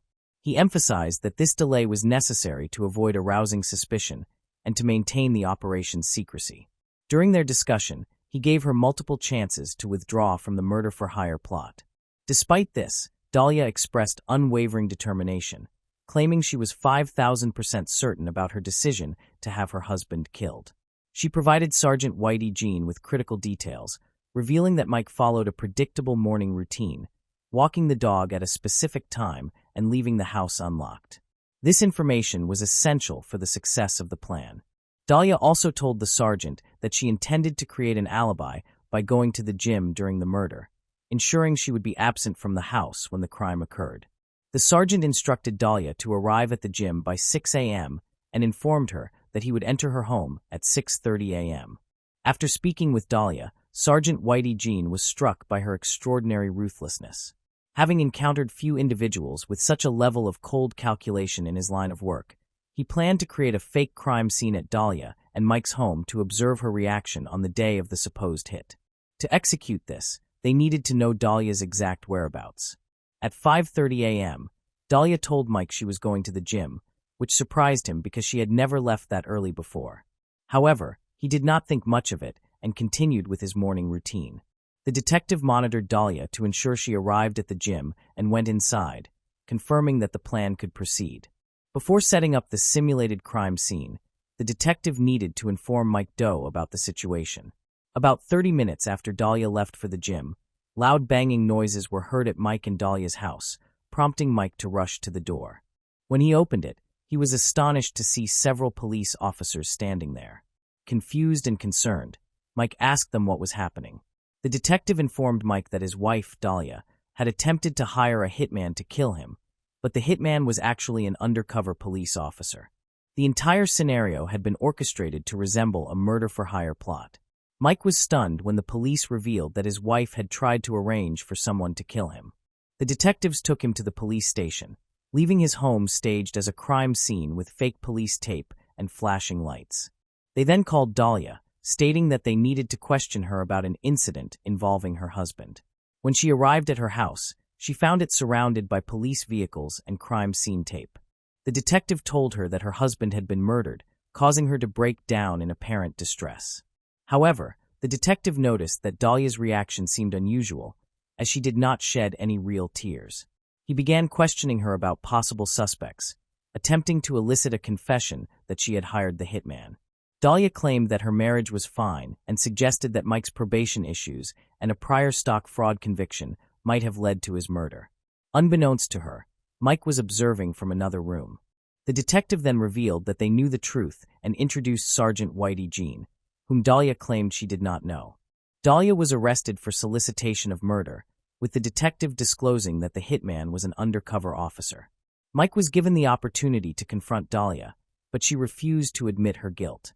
Dahlia's trial began on April 26, 2011, during which Mike testified against her for 3 days. Her defense argued that the entire plot had been staged as a publicity stunt for a reality television show, but Mike denied any involvement. He asserted that he had no interest in reality TV and had no role in Dahlia's alleged plan to kill him, nor any knowledge of public relations. Following the trial, the jury found Dahlia guilty of solicitation to commit first-degree murder with a firearm, and she was sentenced to 20 years in prison. Mike felt relief at the verdict, coupled with a sense of closure, knowing that justice had been served. Dahlia's attorneys appealed the conviction, citing a juror's remark regarding Dahlia allegedly poisoning Mike's Starbucks drink, which had not been presented as evidence during the trial. The appellate court overturned the conviction, prompting a second trial. Despite the state's confidence in their case, the jury reached a hung verdict, resulting in a mistrial. A third trial was subsequently held, and Dahlia was again convicted, this time receiving a 16-year prison sentence. Her defense team continued to pursue appeals, but both the Florida Supreme Court and the U.S. Supreme Court declined to review the case. Her attorneys planned to file a motion with a federal judge to review the third trial for potential constitutional violations, representing their final opportunity to secure a new trial. Despite her conviction, Dahlia has become a respected figure within the prison system, leading a Bible study group and earning admiration from fellow inmates. She remains separated from her young son, who resides with his grandmother and deeply misses being with her. Moving on to the next case. Hannah Foster. March 14, 2003. The Hobbit Pub, Southampton, England.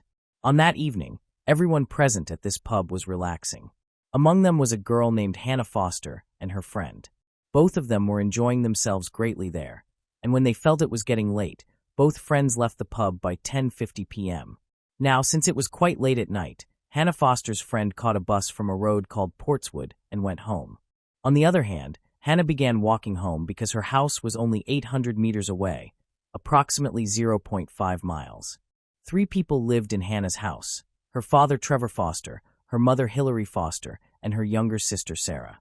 The Fosters were early sleepers and early risers, so they usually went to bed early. They assumed that their daughter would return home, eat, and then go to bed on her own. However, when Hannah's mother woke up at 5 o'clock in the morning, she could not find Hannah anywhere in the house. Normally, it would not take Hannah more than half an hour to get home, but now several hours had passed. Therefore, Hannah's mother, Hillary, called her daughter, but Hannah did not answer any calls. After this, gradually Hannah's father and younger sister also became aware of her absence. Following this, Hannah's father, Trevor Foster, called the girl with whom Hannah had gone to the Hobbit pub the previous night, but she repeated the same story that I had already told you. After this, Hannah's family also tried to search for her themselves, but by now it was already 10:30 in the morning, so Hannah's father began to worry greatly about his daughter. Because of this, he went to the Southampton police station and filed a missing person report for her. The police then began investigating the missing person case from their side and first traced her phone. Fortunately, Hannah's phone was active, and the police tracked it through the mobile towers. Naturally, the location of Hannah's phone showed it to be approximately 20 to 25 miles away from her home. The police reached the location within an hour. At the place where the police found Hannah's phone, which was the city's recycling center, they also discovered Hannah's bag, but Hannah herself was not there. On March 15th, an extensive search for Hannah continued, but her whereabouts were still unknown. As the search continued, March 16th arrived, and the Southampton police received a call from an anonymous man from the outskirts of the city. He informed them that he had just seen a girl's body in the bushes. A police team was dispatched to the location provided by the man. Since the police had been searching for Hannah Foster since the previous day and already had her picture, they first compared Hannah's photo with the discovered body and believed it to be Hannah Foster. Subsequently, Hannah's family was also called, and upon seeing a member of their family in that condition, they became very emotional. Nevertheless, the body was then sent for a post-mortem, and the police had to wait several hours for the results. When the post-mortem report finally arrived, it stated that Hannah had first been sexually assaulted and then murdered by strangulation. However, some traces of the killer's semen were found on Hannah's clothes, which made the police believe that the case could be solved soon, as DNA could be extracted from the semen and matched with the database to identify the killer. But the police's hope was shattered when the DNA sample of the killer was not found in their database. Regardless, the police, determined not to give up, checked Hannah's call details, which led the investigators to take another step toward solving the case. In fact, Hannah had last called the emergency number, 999, from her phone, and the operator had answered her call. The call lasted for 50 seconds. After that, the police contacted the operator and collected Hannah's call recording from there. In addition, the operator said, "I kept saying, 'This is the emergency helpline. What is the emergency?' for 50 seconds. But there was no response from the other end. When investigators enhanced the recording of Hannah's call, they realized that she was sitting in a moving vehicle. Additionally, there was another faint voice with a South Asian accent. The man asked Hannah questions while she remained quiet, appearing scared and intimidated. After obtaining the call recording, the investigating team accelerated progress in Hannah Foster's murder case. Now, the police also checked all the CCTV cameras in the area where Hannah's friend had last bid her farewell and caught a bus. After scrutinizing several CCTV footages from that road, the police eventually narrowed the search down to 7 suspect vehicles. On the other hand, Hannah's parents were eager to see their daughter's killer brought to justice swiftly. They now also discussed these 7 vehicles publicly. In the meantime, on March 26th, Hannah's parents spoke to people through a local crime TV show called Crime Watch about those cars. As a result, it emerged that one of the 7 suspect vehicles shown on TV was a van belonging to their company, Hazelwood Foods. The supervisor, James Dennis, called in and said that the driver of this van did not have his own vehicle, so he also used this van to commute to and from his home. Furthermore, that night, the driver had gone to deliver on this road. The time and location of the van matched exactly where Hannah had started to walk home alone. After that, the police obtained a good lead for the first time in this case. But the man driving the van was named Maninder Pal Singh Kohli. Upon speaking to the company supervisor, it was found that on the morning of March 15th, Maninder Pal came to work, but there were some marks on his face, whereas there had been no marks on his face the previous day, on the 14th. Additionally, on March 15th, Meninder only worked half a day and then took the remaining half off, citing back pain as the reason. However, it was later discovered by the police that Meninder had not returned to work since that day. Now, hearing the whole story, the investigating officers along with forensic experts arrived at Hazelwood Foods. Subsequently, the van driven by Meninder was thoroughly examined by forensic experts, and some traces of semen and blood were found in his vehicle as well. With all this evidence, such as Meninder Pal's disappearance and the discovery of semen and blood in his van, suspicion pointed directly at him for Hannah's murder. However, apart from this, the police once again scrutinized Meninder Pal's van through CCTV cameras. It became clear from the CCTV footage that Meninder Pal had taken his van to the recycling center on the night of March 14th, and where Hannah's body was found, his van had also passed through that road. Meninder Pal had now become the prime suspect for the police. Therefore, the police embarked on the search for Meninder Pal, first going to his home address, obtained from the sandwich company where he used to work. There, Meninder Pal's wife and 2 children lived, and his wife was a citizen of the UK. But upon reaching there, the police learned something that completely changed the course of the case. In fact, Meninder's wife revealed that he had actually left for India on March 18th because Meninder's mother was very ill. After learning this, it became imperative for the Southampton police to apprehend Meninder Pal in the Hannah Foster murder case, but it was equally challenging. And then, amidst all this, when a blood sample was taken from one of Meninder Pal's sons and DNA was extracted from it, it matched the DNA found on Hannah's clothes and inside Meninder Pal's van. Now, because a son inherits about half of his father's genes, the DNA of both father and son is approximately 99.99% identical.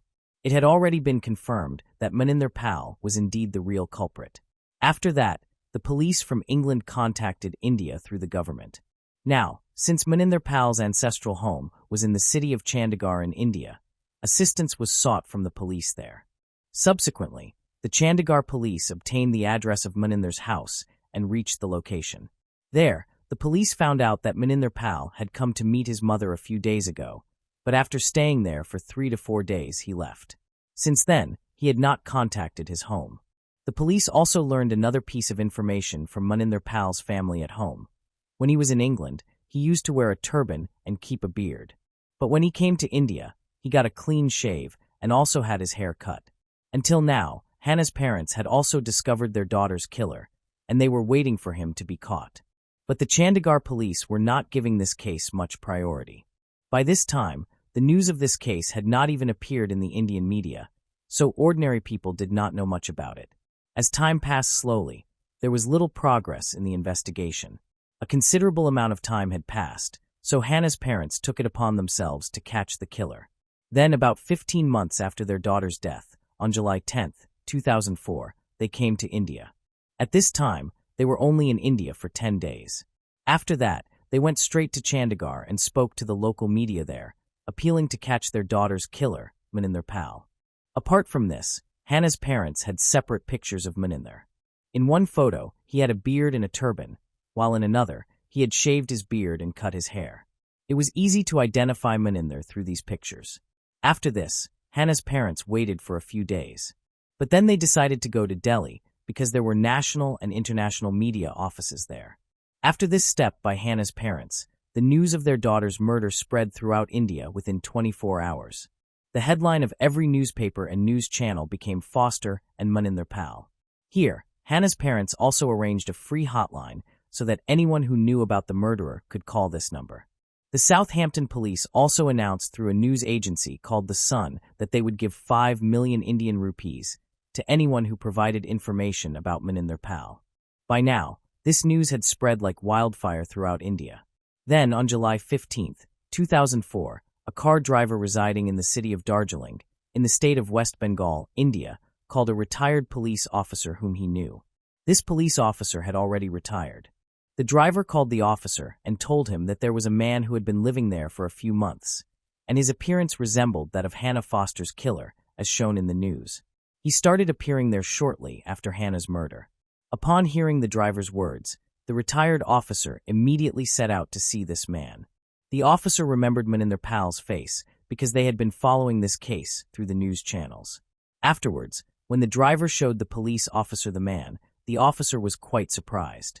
He then immediately contacted the local police, and the local police caught Maninder Pal on a bus going from Kalimpong town to Nepal. Here, the police found out that Maninder Pal was planning to flee to Nepal after seeing news about himself on TV channels and in newspapers. Additionally, the police discovered that Maninder Pal had changed his name to Mike Davis in West Bengal. In addition to Maninder, there was also a woman on the bus, and it was revealed that Maninder had remarried after coming to India. Maninder was now arrested and brought to Delhi, and during a few days in custody there, he confessed to his crime. He then told the entire story of how he murdered Hannah. The story was as follows. On the night of March 14, 2003, Maninder was parked on that road drinking in his van where Hannah passed by. But when he saw Hannah, bad thoughts began coming to his mind. Afterwards, he forcibly kidnapped Hannah and placed her in the van. Although there, Hannah requested to be released by Maninder. He paid no heed to her requests. In the meantime, Hannah also called the emergency helpline number. But due to Maninder's presence, she could not say anything. This led the call operator to believe it might have been a misdial. Later, Maninder took Hannah to a deserted area and raped her. However, after committing the crime, he realized that if he let Hannah go alive, she would go to the police and file a complaint. Therefore, Maninder strangled her to death. He then disposed of Hannah's body, where it was eventually found. On March 15th, the next day, Maninder took half a day off from work under the pretext of back pain.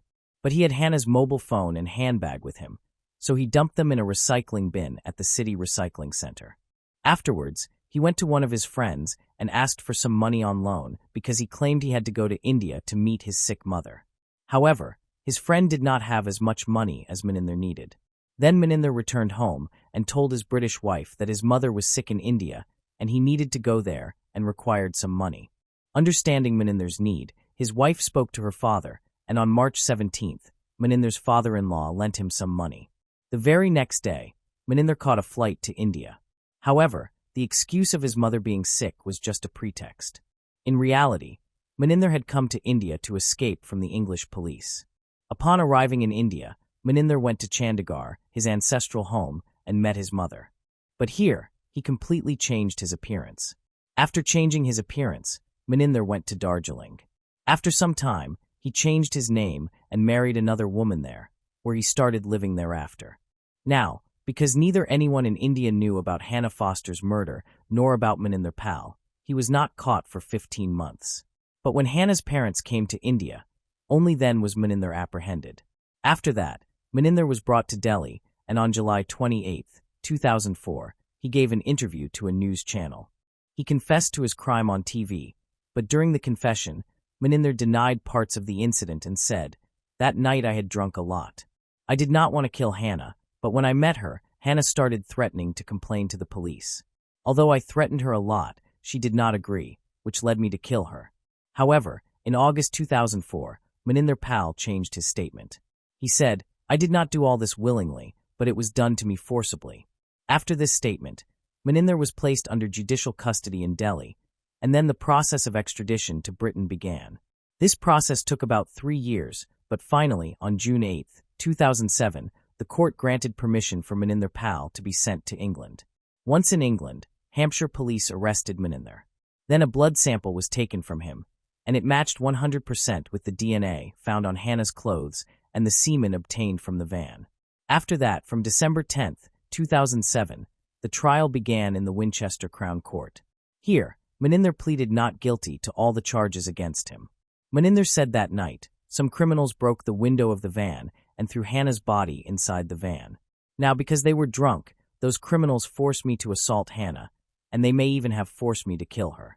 Even in court, Hazelwood Foods Company supervisor James Dennis testified, but Maninder said, "I borrowed €16,000 from James, and he is also under the misconception that I am having an affair with his wife. That is why James is targeting me." Maninder also said, "Maybe James hired those 3 men to frame me and forced me to commit this crime on the night of March 14th. But in the end, when the police investigated all of Maninder Pal's statements, it all turned out to be lies. Finally, on November 25, 2008, all the allegations against Maninder Pal were proven, and he was sentenced to life imprisonment. Now he will be imprisoned without parole for at least 24 years. At the time of sentencing, he was 41 years old and will remain in jail until 2030. Of the 5 million rupees reward offered for catching Maninder Pal, 367,000 rupees were given to the taxi driver who first informed the police about Maninder Pal. The rest of the money was divided among 12 other people, because besides the taxi driver Jason Lepcha, those people also played an important role in solving the case. However, Jason used that money to buy land and then established a school for disadvantaged children on it, named the Hannah Memorial Academy in Hannah Foster's memory. Then, in 2006, when Hannah's parents visited Darjeeling and learned about this, they were very pleased. When they returned to England, Hannah's parents started a registered charity to help Jason along with others. This now greatly supports Jason Lepcha's school. Thanks for watching. I hope you enjoyed exploring these intriguing cold cases with me. If you found the video fascinating, don't forget to give it a thumbs up and subscribe to Cold Case Mystique for more deep dives into cold case investigations. Your support helps me bring you more compelling content. Leave a comment below with your thoughts or any cases you'd like me to cover next. See you in the next video. And remember, the search for truth never stops.